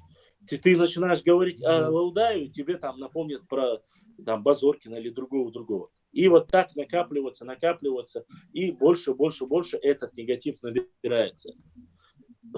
И цадите, что нужно для этого сделать? Как нужно прибраться? Нужно просто-напросто иметь элементарную совесть и понимание, чтобы люди просто-напросто не доставали это грязное белье. Возможно, это никогда и не было. Возможно, это все сказки. Ян Потоцкий, может быть, это Бухарь, может, это царский офицер, который хотел тем самым настроить чеченцев против ингушей, а ингушей против чеченцев, чтобы разделить нас. А когда ты разделяешь, управлять проще. Ну, я говорю примерно как. Это царское, не забывай, это было 200 лет тому назад, грубо говоря. И таких моментов Гюльденштейт, Маслабах, тот же Потта и остальные, много кто может что написать. И хорошего напишет, и плохого напишет. Это вот эти вещи, чтобы они оставались на научном, нужно. Ты слышал это? Проверим, насколько это достоверно. За, против, как это было. Посмотреть между собой. Это правда, нет, неправда. Не выносить, не упрекать простых людей, которые не являются специализирующими историками или не являются, когда ты начинаешь оскорблять. Мы же знаем, что как это нас сильно задевает. Имеется в виду, любой гумтехматюаня. Допустим, Хакашу сюлиш олет яхту маслабаха сюлиш тани. Хакарашу хириш оле хирит яхту. И те, и другие маслабах аса Йоша Хорша Уайбу. Даже и гергалу царь диня иришса, гергалу диня и гумкишса маслабах аса. Больше гумкиш, не сюлиш саним. Вообще, потому что они-то в горной части были, а не в плоскостной. А ногчи были в основном в плоскостной территории. Но это сейчас не суть не в этом. Вот это возникает и собирается, оно набирается, как комом становится все больше и больше. И хум цахалита, и хум цабахита, и на этих наших непонятках возникает третья сила, четвертая сила, и начинают говорить. Ну, допустим, свой. Тукум, шахар. Какая разница? Тукум арабская, шахар персидская. Шахар используется в Ингушетии, тухум используется в Чечне, маслабахас.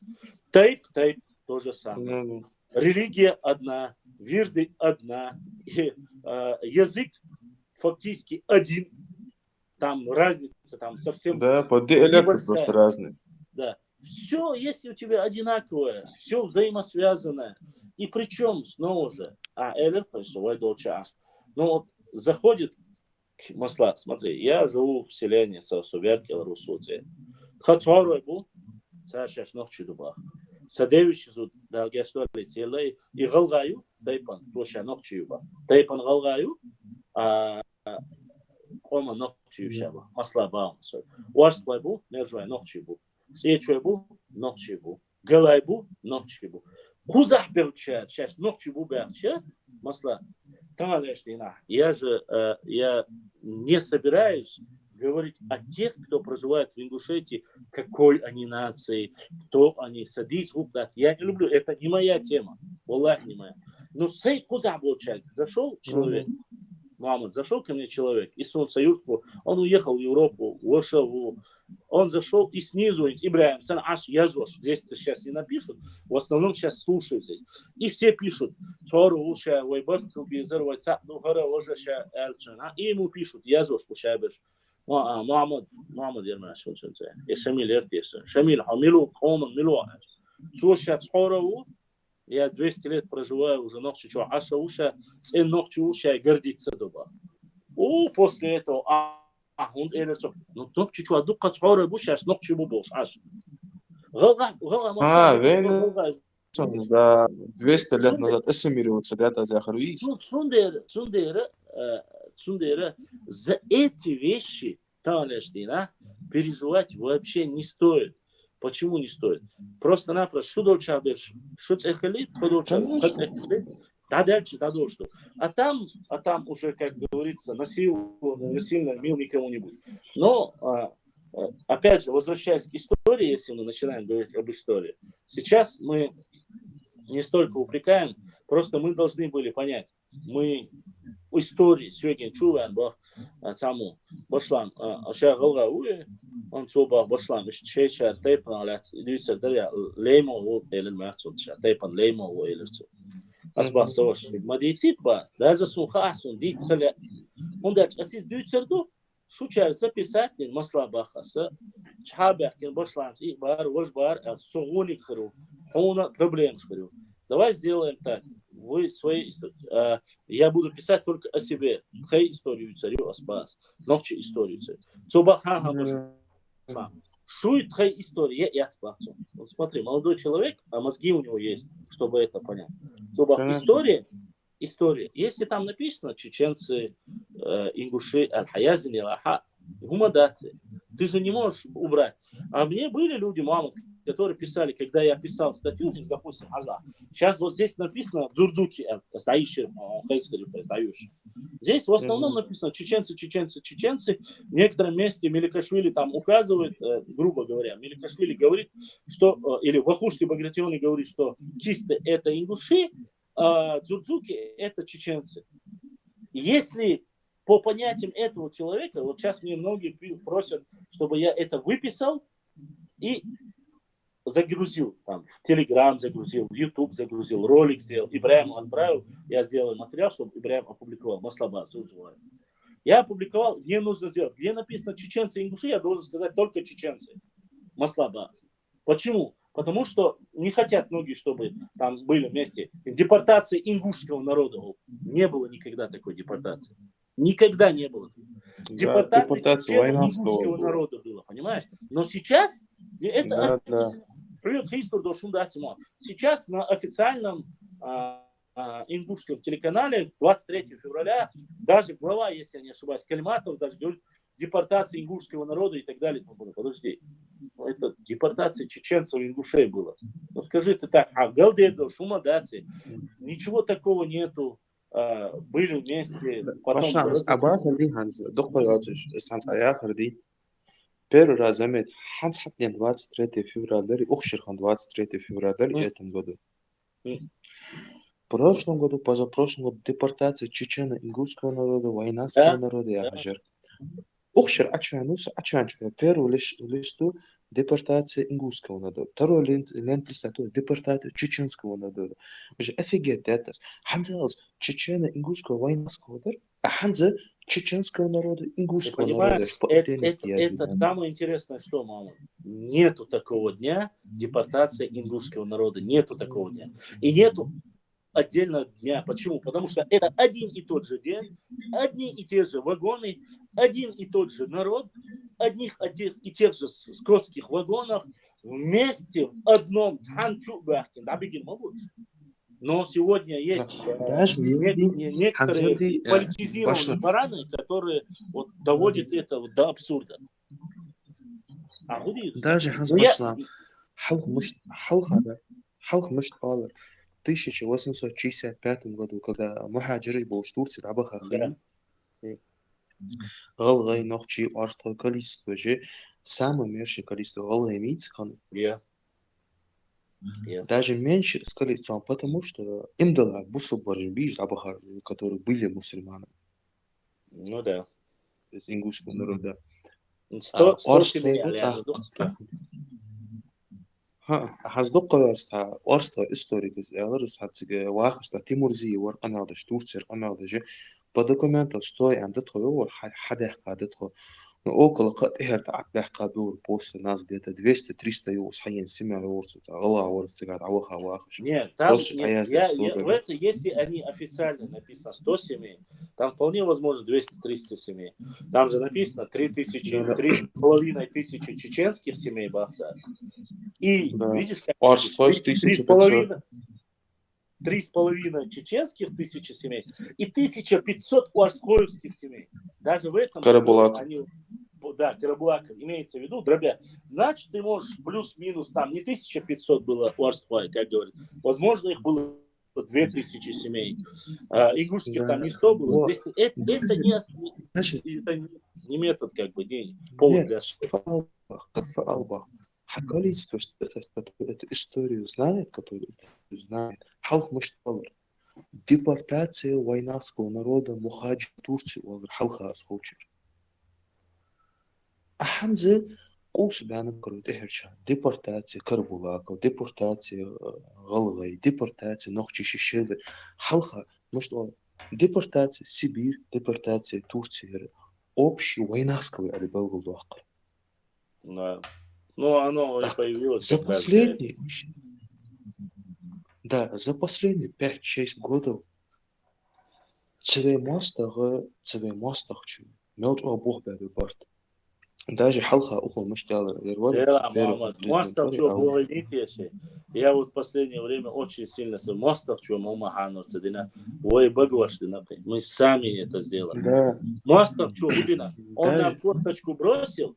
Если нам не хватило ума понять, что бросили косточку, это мы виноваты, а не тот, кто бросил косточку. Почему? Потому что бросающие косточку были всегда. И будут они всегда. И не обязательно это будет там в Москве. Он может и в Англии быть, он может быть и в Японии быть. Тот, кто бросит косточку, будет всегда. Мы не должны искать людей, виновных кого-то за пределами, виновных среди нас. Если бы мы не допустили этого бы не было. Но раз мы допустили, это наша ошибка. Ошибка наша, в первую очередь, наших старших, а потом уже непосредственно тех, которые, молодых людей, которые это распространяют. Да. Даже Ханс даже холит, что паддич хоз малахет. Ервори первых президент вори усингушет, а уж вори. Даже Чандари Голгай Амон Ачахит Анхайри на сторону чеченцев Энерди, когда пост президента оставит эти брат против брата не воюет, Энерди. Нет, в то время, Балдыгдич, в то время очень многие люди говорили, очень много хороших правил. А вот последние 4 года а-ля прощай Бог, в тот момент إيش أنا الحديث أنا غبيته أنا брат тот он добавил я харжи вижу их примеру шемель армии служили военные учились где-то в России выросли где-то за пределами России выросли но все равно у них в душе 1000 раз сильнее войнавской было а сейчас живут оспрем бахаш был. Ты не на тот эфир попал, где слово война сильно. Мама, ты явно не на тот эфир попал, где слово война теперь сильно любят. Сейчас к этому слову очень скептически относятся, потому что вот люди, которые придерживались этого слова войнахского, братства Бог шел, этих людей, к сожалению, очень мало осталось. И сегодня уже, ты знаешь, началось-то это не сегодня. Идрис Базоркин, писатель. Он еще в 1973 книгу я показывал. Он еще в 1973 году говорил, что это слово искусственное и навязанное специально нам.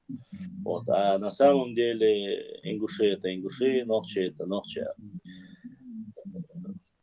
И поэтому... Да, цога нам не обращали на них, вообще нам.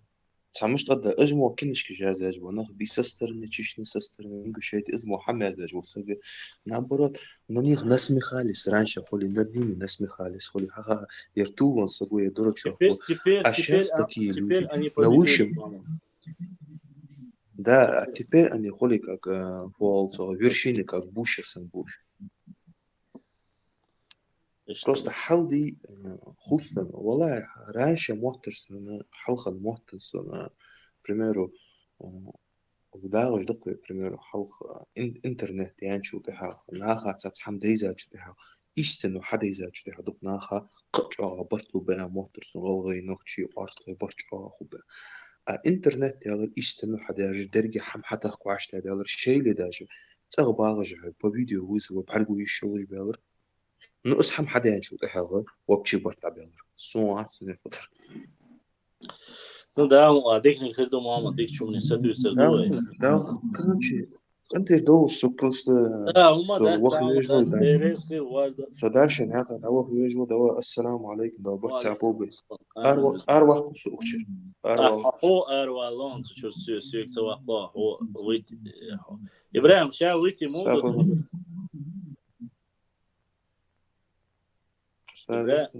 Ибраим, мича. все Телефон тахсан выключить. Все, отключили, все. Поели. Ассаламу алейкум, Башлам. Алейкум ассалам, вахматуллахи. Я церк шойк, нормально хабар десь. أنا واستي وجلس هناك أنا عارف شو مهترقة الله بعد سيرك تعتني سير. لا تنسى عن شنو بطع واخذ. أتو بس عايفي ريش نحاول هاي عائلة تقوى سنوم يحصل بوش في راديت. صدق ما مودك براد. هم بيك عن الوقت تقوى سنديرور عم قلت слушай, что بديلا عائلة حقيقة يستلي. Ибраим, если есть вопросы, если есть какие-то, кто-то хочет что-то спросить, задать, поговорить, вы делаете это, чтобы я не говорил. На сегодня я просто-напросто зачитывать уже эту книгу не буду. В следующий раз мы разберем слово «Кавказ» и название «Кавказ», как оно появилось, как сегодня мы поговорили о Тайпе Дзурцквай. Аслан, брат, который с Канады, я думаю, что ты в Ютубе смотришь. Ваша, то сообщение, которое я отправлял, я тебе когда отправил, это нужно не в рублях, а вот именно в канадских долларах отправить, чтобы я смог снять их именно в канадских долларах. Потому что этот парень прислал канадские $10, и я их не могу снять. Я надеюсь, ты видишь это сейчас в Ютубе. Он отправил в канадских долларах, но он сам в PayPal мне говорит, вы не сможете снять канадские доллары, потому что якобы из-за малого количества. Там, видать, минимум 10, а так, там, если чуть больше было бы, оно бы, конечно, непосредственно можно было их снять. Они у меня висят там уже, сколько я, самбух бумя соны. А после этого они подорожали, конечно. Ну, вот ищ ситуация. И он, Аслан, брат, если я не ошибаюсь, Савош Рикхо из Канады. Рикховош. Я думаю, что он сейчас видит меня через YouTube канал, который у Ибраима. Но он мне сообщение прислал, я как бы ему отправляю. Ибраим, есть вопросы? Пока вопросов согласен, куда обошла. Дорогие Так, друзья, если у вас не есть забудьте вопросы, ставить лайк и напишите. подписаться на канал, кто еще не подписался. Баркал, да, всем если есть спасибо. Вопросы, если вам понравилось, не понравилось, чем-то я неправильно высказался, здесь в Телеграме или в Ютубе вы можете задать вопросы. Ибраим, сколько там подписчиков? 49 только чувак данный момент. Все, у нас 60 человек. И здесь то же самое. Вы нажимаете вот на микрофон, который справа находится. Я принимаю ваши, разрешаю вам говорить, и вы уже, имеется в виду, принять не нужно. Дать добро, вы нажимаете и говорите, само собой.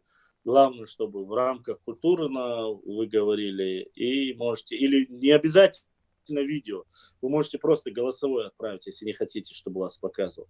Если у вас есть вопросы по, не знаю, по тематике, сегодня мы зачитали книгу, непосредственно 2 параграфа «Древняя история чеченцев Нохчи», 3-1 тысячелетие до нашей эры.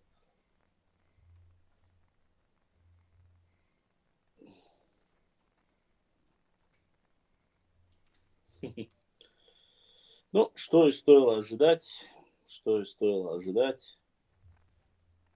Проиграли, так проиграли. Ничего, выйдет. Башлан, прочитай эту книгу, которую исторически Бака... Фамилия Яхлатсон. И что?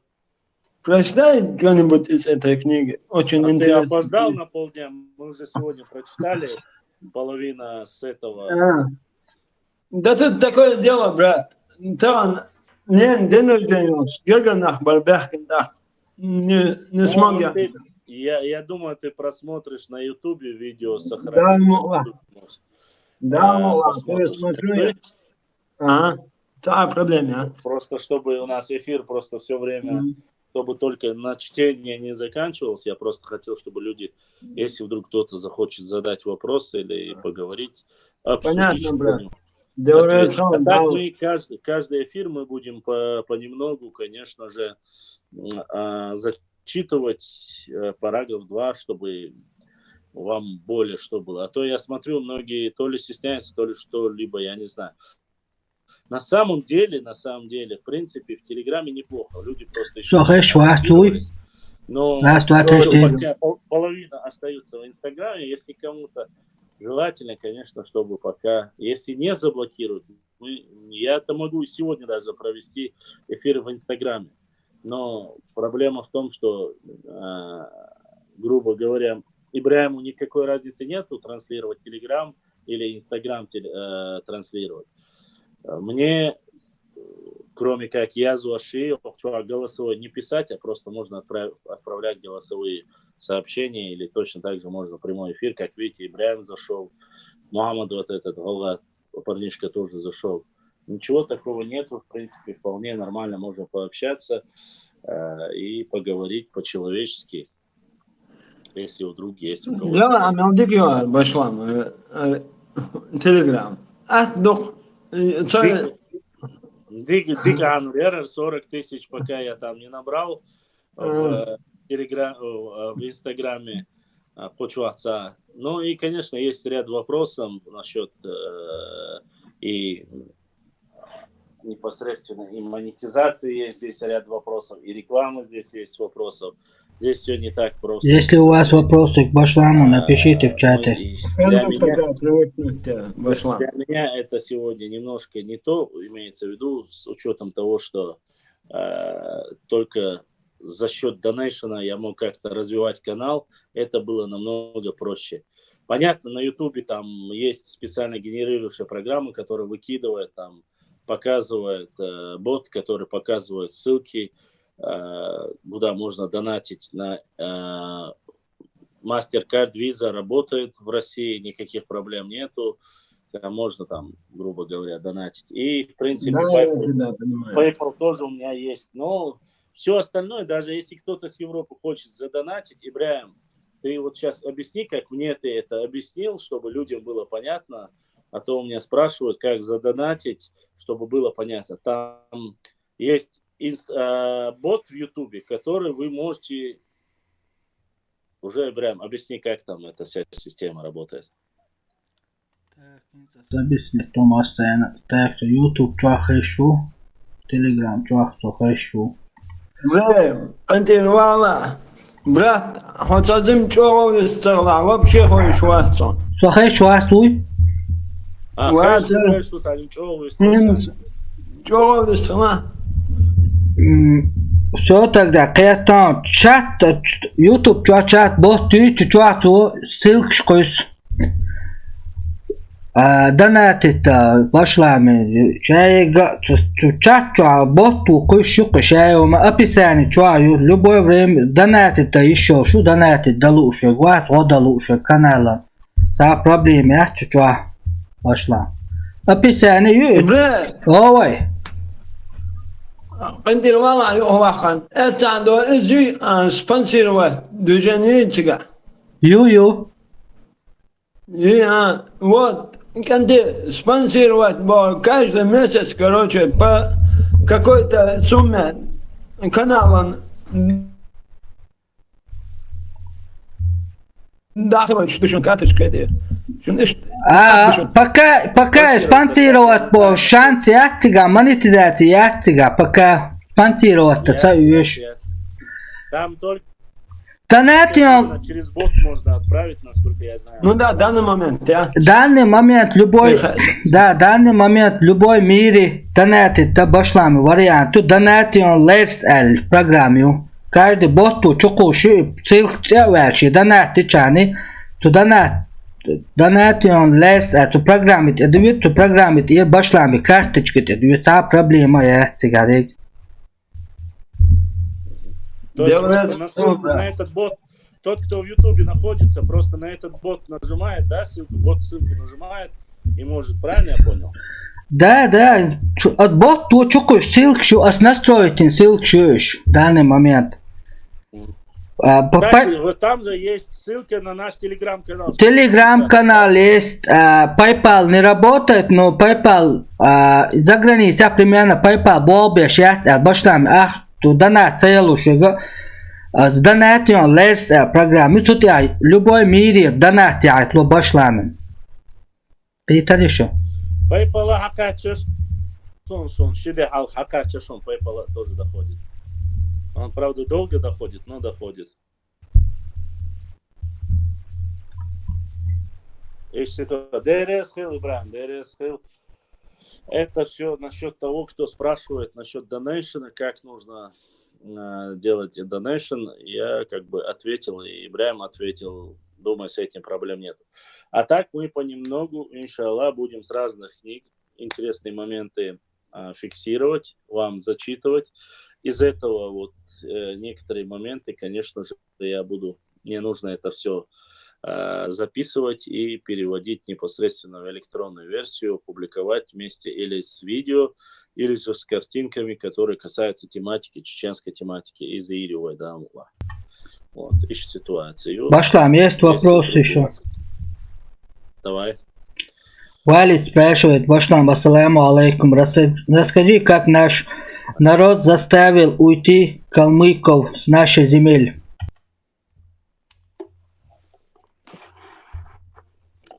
Здесь по этим вопросам есть две версии. Первая версия считается, само собой говорится, что царская Россия уговорила калмыцких ханов непосредственно идти войной против, не забывайте, поскольку наши земли были и на левой стороне Терека, пойти войной против тех людей, которые в то время проживали между речи Терека и Сулака, и вот по этой территории, которую мы занимали, на плоскостной территории, где непосредственно зимой пастбище отправляли в огромное количество крупнорогатого, мелкорогатого скота, выпасом занимались на этих территориях. Первый раз говорится о том, что он пошел, и у него был удачный поход, уничтожили многие, пожгли. Но не забывайте еще раз, чтобы было понятно, стихия чеченцев всегда считалась и есть, она горная часть. То есть это еще в кавказское время указывает, что в горной части лесистой местности чеченцы воевали и наносили поражение любому, кто нападал в основном. Ну, в зависимости от количества, само собой. Кавказская война длилась 25 лет, без малого 20 лет прошла фактически в наших горно-лесистых местностях. И два поражения самых больших нанесены именно в горно-лесистой частности, вы знаете, да, это Ичкеринское сражение, это Даргоевское сражение, они нанесены все здесь, в горной части Чечни. Я не говорю, что они нанесены в других. Мы знаем, что непосредственно почему был провал у шейха Мансура, ну, знаем как, по крайней мере, об описании истории знаем, что плоскостные территории воевать у нас не было такой армии, которой прямо все могли одновременно выставить достойную конницу, чтобы могли там, как любые цивилизованные государства, вести военные сопротивление. В первой части, считаю, говорят, Başlamışa вопрос-то смогли нанести урон, отогнали чеченцев в правую сторону Терека, и удалось ему вот это непосредственно нападение. Речь тут идет, конечно, в первую очередь о землях. Это выход к Каспийскому морю, чтобы закрыть, чтобы не нападали. Знаете, да, остров назывался Чеченский пролив, и сам остров назывался Чеченский островом Чечень. Вот. Второй раз уже, когда пошел... нападение произошло хорошо, но во время этого нападения попал в плен один из родственников, указывается, историков. Говорят, что попал то ли взять, говорят, то ли брат, говорят, калмыцкого хана попал в плен к чеченцам после сражения, и они уже договорились. Вот речь идет о том, что они договорились с калмыцким ханом, что больше тот никогда не будет посягать на чеченские земли. На протяжении огромного времени говорят, что, ну, огромного, как там, от Петра и до, если я не ошибаюсь, до и времен Екатерины, говорят, что калмыки не нападали на чеченцев, поскольку была договоренность между ними. Но уже прошло 3 или 4 династии, после чего уже повторно, когда сказали калмыцкому хану, то есть они объединялись с царской Россией, сказали, чтобы напали, и уже через определенное время, что он пошел на чеченцев, и вот этот, как мы говорим, точно описать, есть только легенды, рассказы о том, что они чуть ли не дошли до местности там по реке, пошли вверх, чуть ли не до самого там Ведено, чуть ли не дошли и так далее. Но, опять же, доказательств как таковых нету, курганов на территории Чечни тоже нету, ни городов ханских, ничего подобного, здесь ничего не осталось. Те курганы, которые есть на нашей территории, они то ли это от нагайцев, то ли это от калмыков, не знаю. Возможно, эти курганы еще более ранний период имеют возраст. Они находятся в основном в Шилковском районе, на Урском районе. На нашей уже территории их очень редко и не так уж и много. На плоскостной территории они есть.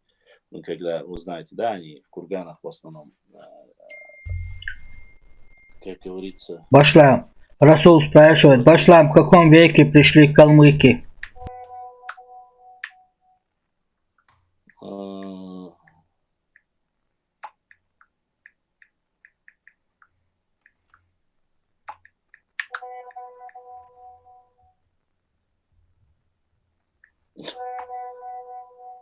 Я не знаю даже.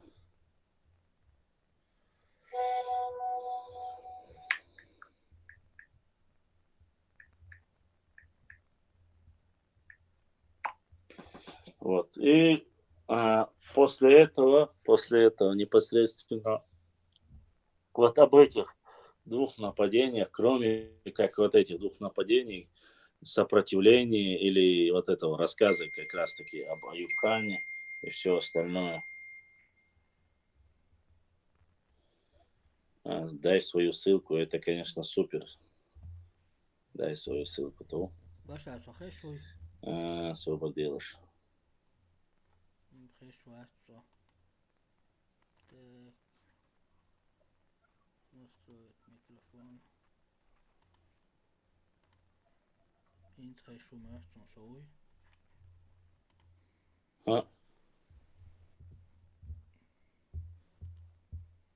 Хорошо, да. Если есть еще вопросы, то задавай. Расул спрашивает, в каком веке пришли калмыки. Там говорилось, если я не ошибаюсь, 18 век. А это первая половина 18 века, если я не ошибаюсь. Времена имама Расул, Мансура, вопрос, да? он отвечает на твой вопрос. Имам Мансур — это вторая половина 18 века. Ну, это да, 18 век имеется в виду. Ну, 18 век, да, там просто первая половина до 1700. Он с петровских вот времен, вот, говорят, что первый, который направил против чеченцев воевать, калмыков, что это был Петр I. А второй уже при Екатерине. Я помню вот эти два промежутка. Но прямо, чтобы там говорить о нашествии, такого нет, там такие короткие набеги, вот все равно в любом случае об этом говорится.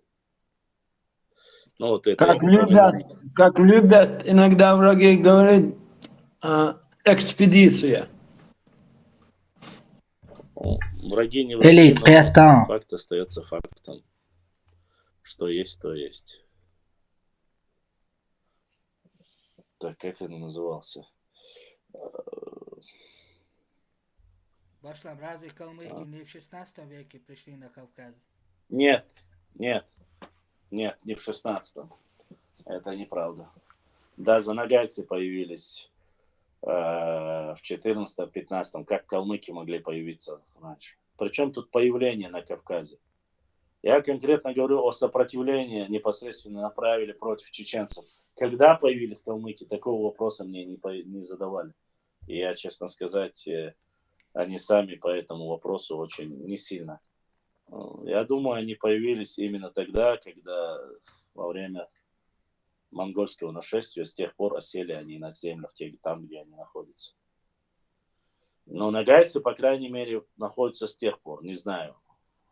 Но многие не любят, когда говорят, что нагайцы и калмыки фактически это одно и то же, имеется в виду. Те приняли ислам, В Ютубе меня нормально а слышно? калмыки остались в своем Дайте знать. древнем этом буддизме. А нагайцы со времен Узбек-хана считается, что приняли ислам и стали мусульманами. А те не стали. Но сегодня, конечно, калмыки якобы говорят, что они более воинственные, что они такие. Эти говорят, что нет, мы более от Нагая появились, мы более воинственные. Но, честно сказать, я не влазю в их историю и не хочу влазить.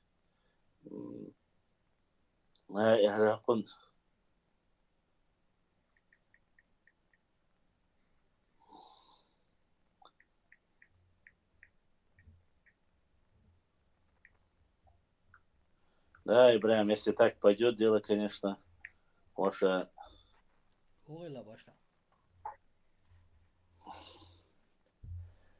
Запрос юкятин. До конца месяца как бы дотянуть. Ну, все дорого стало вообще. Трафиком запрос я уже до конца месяца. Минус его. Там что-то тарахтит. Я не знаю, что там тарахтит. Wi-Fi чува лучше был. Бады Инстаграм нормально не было бы.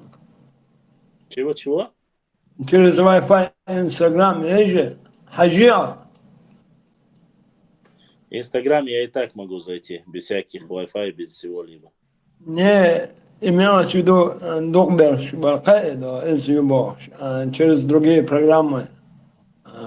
VPN ты имеешь в виду? Да. Через инородные программы.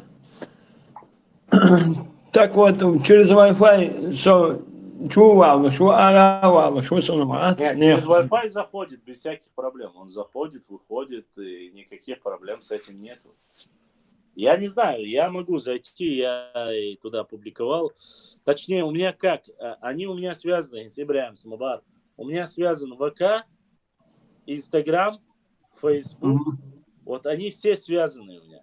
Если я загружаю на одно видео, допустим, в Telegram, он у меня автоматически выгружает и на все остальные социальные сети. Понятно. Ну, вот такое вот, как говорится, есть, я не знаю, по крайней мере, было такое непосредственно у яблочников. Вот. Не знаю, как у андроидов, как, я не знаю, но у Apple было так. Думаю, что Apple... Моя 8-я серия моего телефона, это уже как раритет, как Ленина я должен хранить. И iPhone есть возможность ширять. И вот Ибрахим Хадисря, 1300 евро, это, блин, почку точно придется продать, чтобы купить другой iPhone.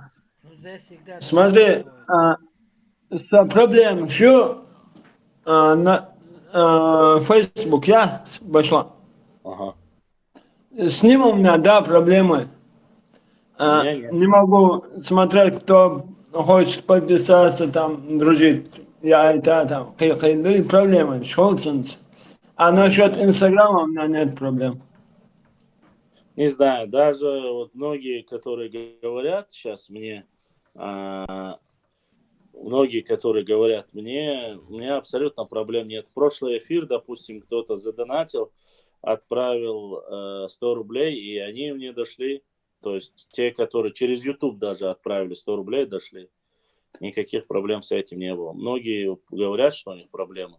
Facebook у меня работает. Вот сегодня анонс, что будет сегодня эфир, я сделал в Инстаграме, я сделал в Фейсбуке, я сделал в Твиттере, в Телеграме я сделал.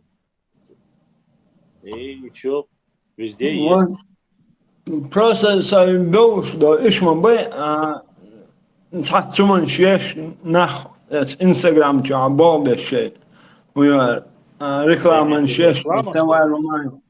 Кстати, насчет рекламы будь осторожнее. Насчет рекламы вообще сказали не заказывать у Мета никакой рекламы. То есть таргетирование, то есть продвижение, вот такие никогда, вот такие вещи нельзя делать, категорически запрещено. Потому что могут против тебя как бы уже принятый закон. А вот 21 марта уже они решат, считается ли экстремизмом вообще даже через VPN заходить в Инстаграм и Фейсбук. Почему? Потому что сейчас они начали тотально блокировать VPN даже по России. Я знаю, насколько я знаю, 20 или 40 больших VPN они уже заблокировали. Вот.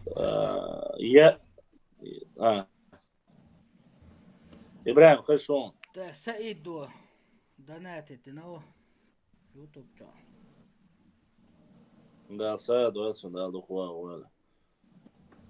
Enjoy غالر تيا باشا اشتوى دوخش كيومن شيش ونا جاين خليص انستغرام جالس سايد دونات başlayalım davul onda. Instagram خلتيو شو بلاكيرو استخدم شو قين باشر سندي خاطر دراسة.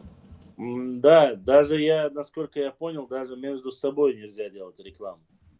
Вот сейчас такая ситуация, что нельзя, они вообще, походу, хотят выкурить Инстаграм и Фейсбук из России, но поскольку они не приняли вот это соглашение, я не знаю, насколько, но я слышал, что все, что касается рекламы, категорически запрещено. Вот. И не то, что рекламы, даже если ты лайкнешь какие-то пропагандистские про спецоперацию на Украине и все остальное, если ты лайкнешь того, кто непосредственно несет там фейковую информацию, ты за это можешь тоже поплатиться. Поэтому нежелательно, нужно быть очень категорически осторожно. Это очень не самая лучшая ситуация по этому вопросу. Кстати, кто слушает, это бывают такие люди, что подряд лайкают видосы, там, эти, короче, я хочу, да, да, об этом уже сказал, да, будем осторожнее. Ибрахим, есть вопросы еще у кого-нибудь, что-нибудь желает, кто-нибудь?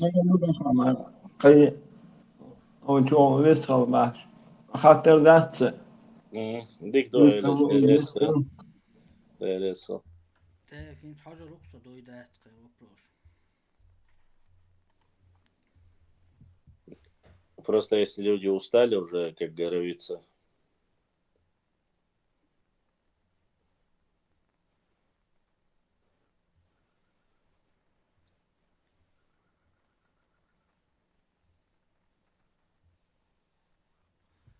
Расул спрашивает, Башлам, калмыки это те монголы, которые раньше называли ойраты.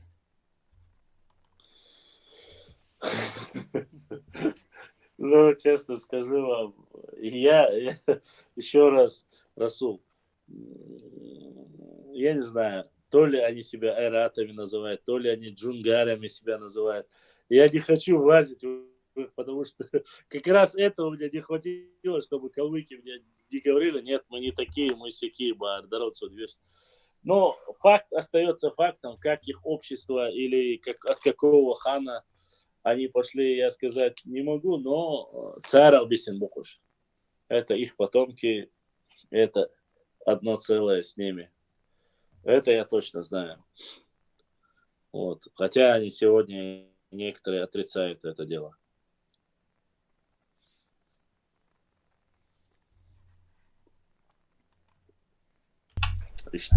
Если у вас есть вопросы, пишите в чате в Ютубе. Я передам Башламу ваши вопросы или Это все пожелания. сегодня тихие, добрые какие-то. Да, это завистующий мастер Башлам. Вроде и гости были сегодня. И даже задавали вопросы.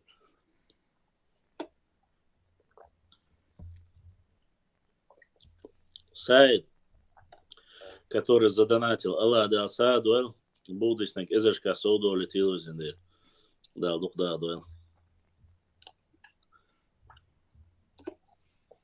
Я-то думал, это проблема у меня только. Но есть такой известный ведущий Пивоваров. Фамилия его, он вел то ли на НТВ, кажется, он был ведущим. Он ведет Инстаграм, он ведет или Телеграм-канал. Он рассказывает о том, что в связи с тем, что люди не могут, перестали там, сейчас отключили монетизацию. Он ютуб-блогер. И он говорит, у меня проблема, чтобы контент был такой же хороший. Мне нужно, если вы не будете донатить, то есть продвигает свой мерч, футболки там со своей надписью там и так далее и тому подобное. Так что сейчас, конечно, у многих людей возникла реальная проблема. С ТикТоком проблемы тоже у многих заблокировали, многие не могут там монетизацию включить. Сейчас Инстаграм, Фейсбук, так что не знаю, как Телеграм будет насчет этого вести и сколько Ютуб тоже будет держаться, но пока такая ситуация, что не айс однозначно. Но мы будем постараемся. Я вот сейчас из последних, как говорится, сил цепляюсь. Не потому, что материалы все остальное. WhatsApp? Да, Аша, WhatsApp.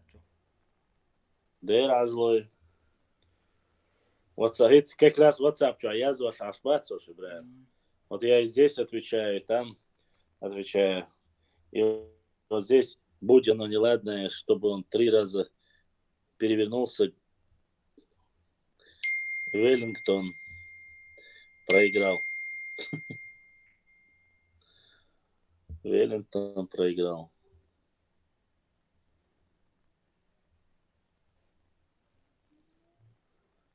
Да уж.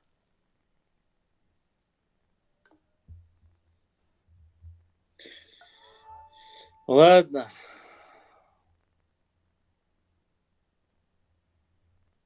Да. Гарсайдуй. Он задает. Да. И Саидут сообщение, Айтен. Ибраим.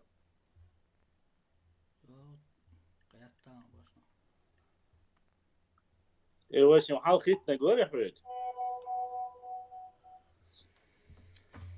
Да. Вот, у него дошло, он мне спрашивает.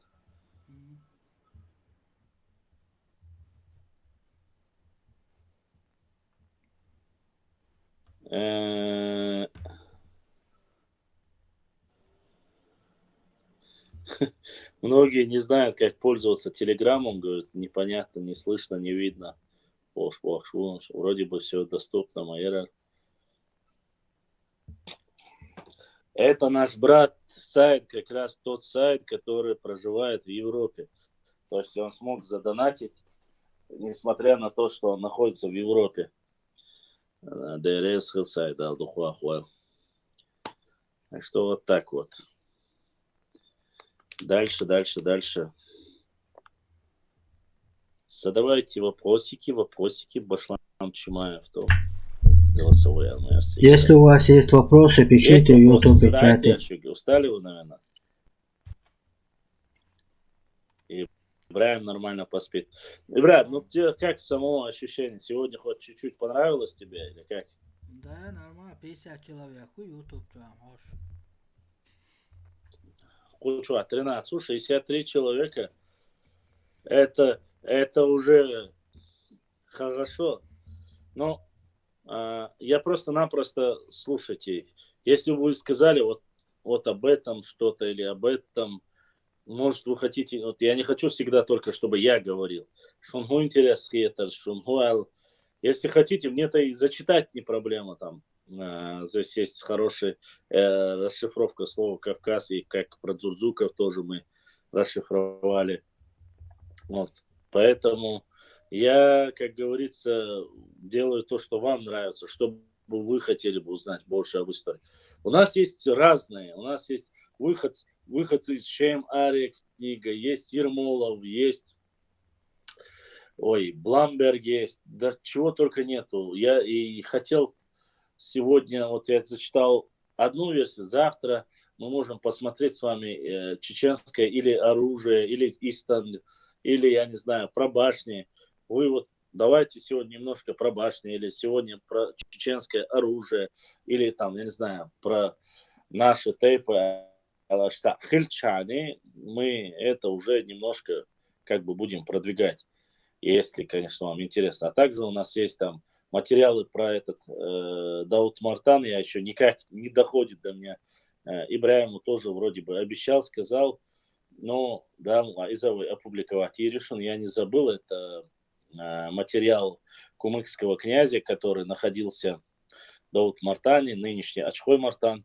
Он был здесь, скрывался там, лечился, поскольку сбежал вместе с чеченским абреком из Моздокской крепости. Вот, и в течение года залечивал свои раны. Там он описывает многие хутора, чеченские тейпы, которые там проживали. Рассказывает об, если я не ошибаюсь, адыгских-черкесских детях, которые учились там, проходили и обучение религиозное, и военное обучение проходили. Там есть такие вот материалы. Конечно, не так уж много, но там из нескольких коротких, но материалов есть. Вот. Так что я ничего не забыл. Да, один брат пишет, Башлам, я всегда следующий день смотрю ваше видео, эфиры, следующий день. Ну, запись смотрит. Запись. Ну, ДРС Масана, я хочу, чтобы вы, братья, не забывайте, самое главное, самое важное, что максимально распространяйте нашу ссылку, отправляйте всем, пускай подписываются, нам нужно как можно больше набрать людей. Я не знаю, наверное, может быть, если YouTube еще останется на российской платформе, может быть, это всего лишь байки, сказки, пугает, что YouTube якобы уберут. Но чуть-чуть дождитесь летнего периода, и выезды в горы тоже будем публиковать прямо с гор. Баркалбра. Весна, я надеюсь, она наступит. Я буду брать интервью у наших известных историков. Постараюсь, по крайней мере, задавать вопросы, интервью. И И, само собой, брат Ибраим делает очень интересные заставки. И Русик не дает нам тоже скучать. Он там тоже очень рисковать детство по-любому, но тоже очень веселые вещи рассказывает. Сейчас я отрываю, я отрываю, ссылка на YouTube, да? А насчет весны ты красиво сказал. Best jävla roligt var det också. Херю, да, херю. Ну, ой, да, этим летом я чувствую, что будет достаточно времени, чтобы углубиться в чеченскую историю, в чеченские горы. Поскольку всяких там инста-бомбит, этого всего не будет. Я надеюсь, люди будут более активны. Может быть, в Ютубе, в Телеграме. Брат, Бехман была, андировала его. Ведо родовой моей духовной системой ночи. Семейной имеется в виду сплоченность. Да. Вот وين تقطع وانشي подписчик подписчик so اشي جيجو داس خسارة هم ديك وخر درختم وقوم ناخر я, в принципе, смотрите, мы же не просим ни у кого ничего, кроме как подписки. Подписки, там, лайки. Чем больше людей увидит, тем больше людей будут знать нашу историю, географию, даты, традиции, понемногу все. Расул, ничего страшного, где бы Башлам не проводил эфиры, мы будем транслировать везде. И YouTube тоже. Политическими вопросами, поскольку и вам я, как говорится, не вас я не хочу поставлять, не себя, поэтому что об истории, географии, поверьте, очень много интересных тем, которые образованные, грамотные, умные люди между строк могут довести друг до друга. Ибраим, ты хотел вопрос задать? Тебе там вопросы есть? Нет, тут Мотис пишет, про башню интересно послушать и все остальное тоже. Ну, интересно слушать тебя. Обязательно, Мотя, да, я просто сегодня зачитал, я сделаю, знаете как, завтра, да, я надеюсь, получится. Ибраим, как ты считаешь, сегодня я сказал, что в пятницу буду делать в Телеграм. Я могу завтра сделать в YouTube. Не проблема. В YouTube сделать, но смотрите, я просто что боюсь. Если я делаю в YouTube, ютубовские чисто будут нас видеть. Но телеграммовские не видят нас. Если я захожу в Телеграм, здесь нас видят и Телеграм, и ютубовские. И плюс Ибраиму не проблема подключить, и качество вроде неплохое, Ибраим говорит, да? Хороший. Я вот сейчас там, если у вас 50, здесь 12, нас уже 62 человека. Давайте сделаем завтра так. Я прочитаю один параграф про этноним Кавказ, и откуда, как оно созвучно, кому оно родственное. Потом, если будут вопросы, минут 5 отвечу. Потом мы посмотрим про истанги. Ну, грубо говоря, культура это наша. Потом, после этого, один параграф, там фотографии, то, что посмотрим. И следующий 5 минут отвечаем на вопросы, если будут вопросы по этой тематике. Следующий возьмем про башни. Начнем там определенного района, там есть какие башни, какого они вида, какие диаметры, из какого камня. Они, в принципе, расписаны, и там немного там прямо уж распространено. Сделаем так. Потом в дальнейшем мы можем взять и этого Ильясова, Лечи Ильясова, у него про петроглифы, допустим, прочитать. То есть мы затронем вопрос и оружия, и культуры, ну, имеется и там культурные, с картами немножко проблематично, в дальнейшем и с картами я постараюсь сделать. У меня тут одна карта большая Броневского. Вот, и посмотрим, есть еще другие куски, мы можем посмотреть и по ним.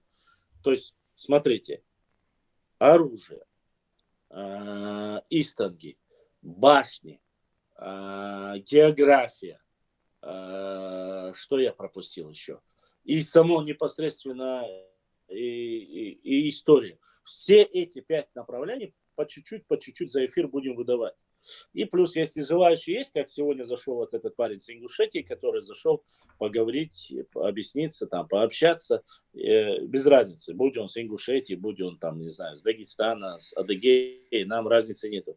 Если человек умеет культурно, красиво выражаться, это вот, я не вижу в этом ничего плохого. Послушайте, для дебатов, для общения. Вот Ибрахим не является оратором, допустим. Сидит как танкист, видите?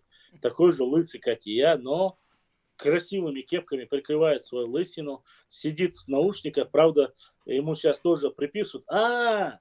Ибрахим, теперь новое выйдет видео, знаешь, у тебя наушники похожи на наушники Борзика. Ты 100% с ним связан.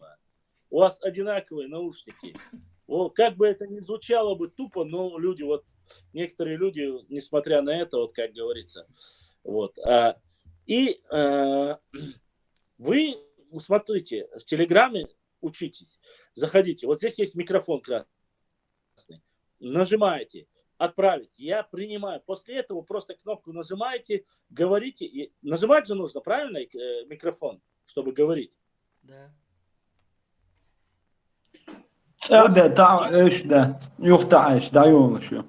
Вот. Айлина Амдова, шум тем более, Аймадушуны. Не забывай, брат, я-то учился на компьютерщика, брат. Нет, ну все, я-то это, хотел людям помочь. Ты обязательно все должен был загадить, да? Да, я путать должен. Все понятно. Нажимаете, отправляете, после этого салам дельчани, слышно, не слышно, вы поймете, слышно. Если вы хотите видео, уже, Ибрахим, видео, говорите, туда дештартик, а? Камеру нажать нужно, чтобы видно было. Ну вот и все, нажимаете камеру, и вас будет видно. Вот, и все. И вот как бы одновременно. Не думайте, что здесь вот специально, там, только для своих, нет. Это стримы, прямые эфиры для вас в первую очередь. Задавайте вопросы, спрашивайте интересные моменты, мы ответим. Кому интересно. Кому не интересно, конечно, вы можете искать там всяких балаболов нарнийских, слушать их бредни и делать выводы на их умозаключение. Но мы... Да, Ибрахим. Нохче пишет в чате, Башлам, ассаламу алейкум, Бузур тайно говорит, что Истан чисто ингушская. Но насчет этого я публиковал материал. Истанги никогда в жизни не были чисто, вот, не в обиду Русику.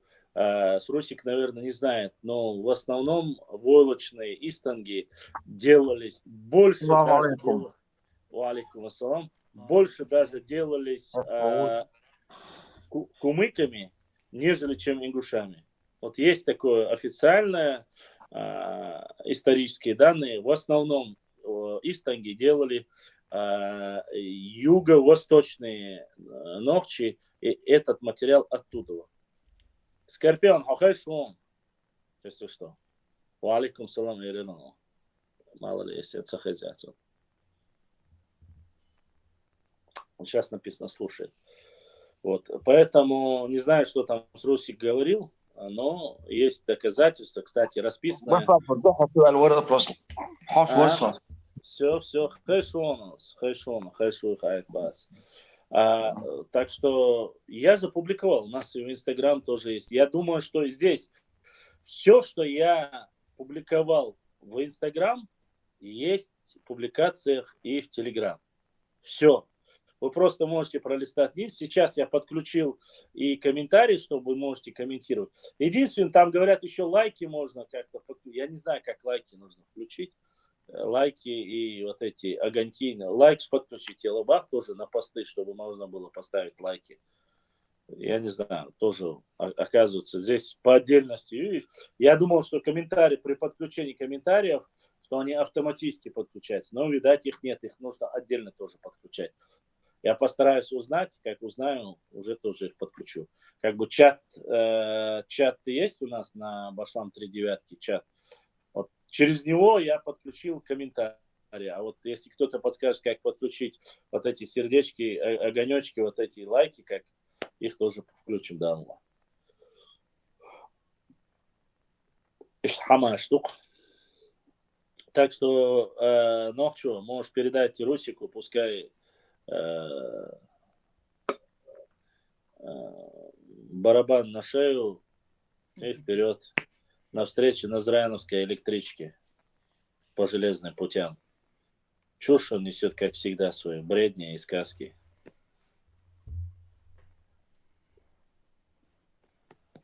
Есть вопросы? Задавайте.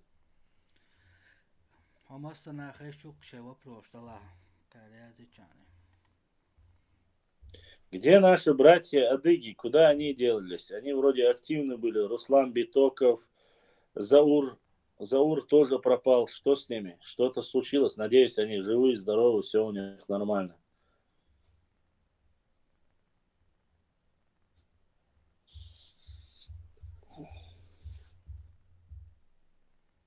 Так вот.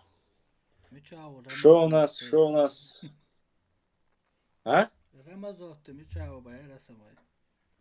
Рамазотти, черту, видать, они где-то лазят, собирают какую-то информацию, наверное, не знаю. Рамазотти знает, вроде Телеграм. Но я не знаю, походу все-таки еще некоторые пользуются Инстаграмом. Но насколько активно, я не знаю. Немножко странно, конечно. Это была сеть, которая объединяла очень сильно наших ногчи, которые проживают за границей и которые проживают дома. Очень хороший способ был для общения, делиться информацией. Я имею в виду именно Инстаграм. Но что поделаешь? Видать... Да, 40 чем-то подписчиков. Инстаграм, Телеграм, 500 чем-то подписаться, да? Многие не знают, вот сейчас самый активный Бакарбош вошел. Он московский, тоже наш активный подписчик. Он зашел, что-то говорит, ничего не слышно, ничего не видно. Я так и не понял. Вроде бы у меня все чисто показывают, тебя показывают в HD формате хорошо. Да и всех вот слышно, видно. Даже вот Куала-Лампур написано. Вот. Следующий вопрос, что обошлами. Газет чашчо. Насаид, Висаитов, Мурат Бекбатов, Тарамов, Адам, Билал, Сайхан Мустафинов. И вот так вроде 12 человек у нас в эфире есть. Я думаю, что они прекрасно слышат и видят тоже нас. И никаких с этим проблем нету. Ну, вот. Точно так же мы можем по любой книге из этих, я, в принципе, могу анонсировать и понемножку показывать. Просто-напросто, вы знаете, не все любят вот эти книжные чтения, когда ты сидишь, вроде я смотрел, 17-20 человек поднялось, а потом бах-бах-бах и снизилось опять, когда ты начинаешь читать. Не знаю, чтобы сделать такого, чтобы привлечь внимание, конечно, можно закидывать много чего, но военные какие-то такие вещи я не люблю закидывать. Все, что ты закидываешь, Телеграм или Инстаграм, ты можешь также закидывать и на YouTube, ты знаешь? Да, но на Ютубе в основном хорошие ролики идут. Ролики тексты тоже, это там не тоже. сильно, как говорится, приветствует. Можно, да? Ну, конечно. Ты нажимаешь Хорошо. плюс, когда ты трансляции вести, запись, Ну, надо ну, сорт такой, над этим поработать придется. Мечта...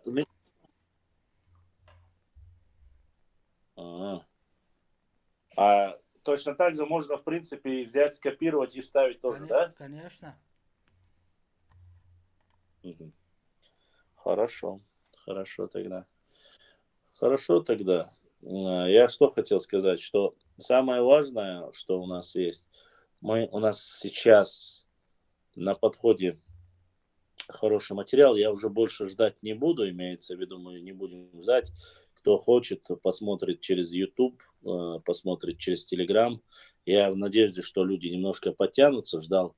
Но, видать, у людей, честно сказать, многие не любят Telegram, недолюбливают. Не в обиду как говорится, кому-либо. И ВК, кстати, ВК то же самое у нас есть, имеется в виду,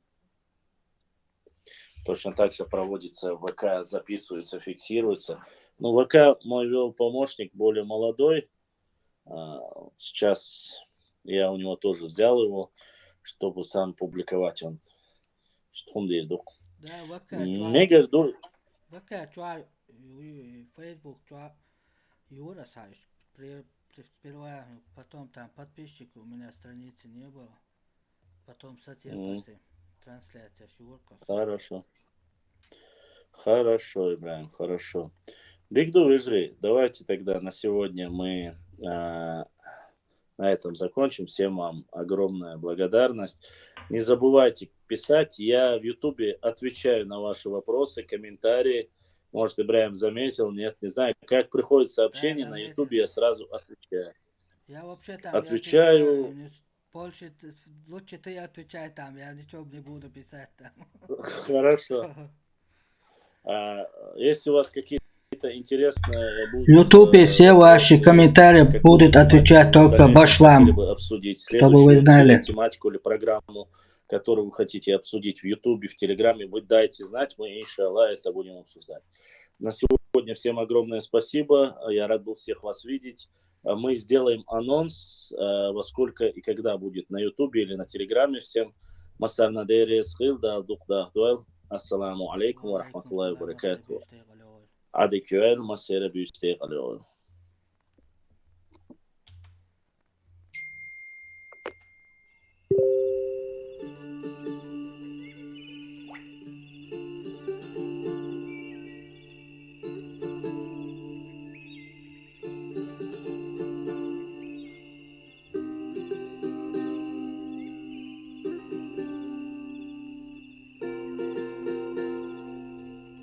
Assalamu alaikum warahmatullahi wabarakatuh. Masih büyüste galo şu yüce.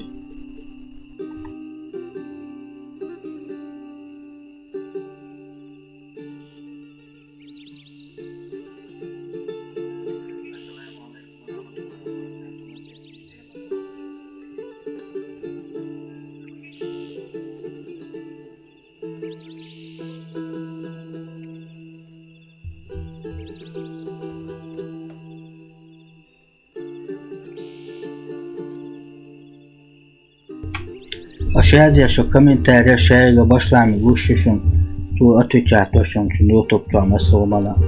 Просто Telegram çatı efide çaynay. I translirovat bir asya şu madarçın ve şu hayat bağışımız. Aşağıya şu komentarya şeyle başlayalım. Guşuşun tüm dostupuşun YouTube çatı. Tu translirovat doşun şeyle YouTube çatı.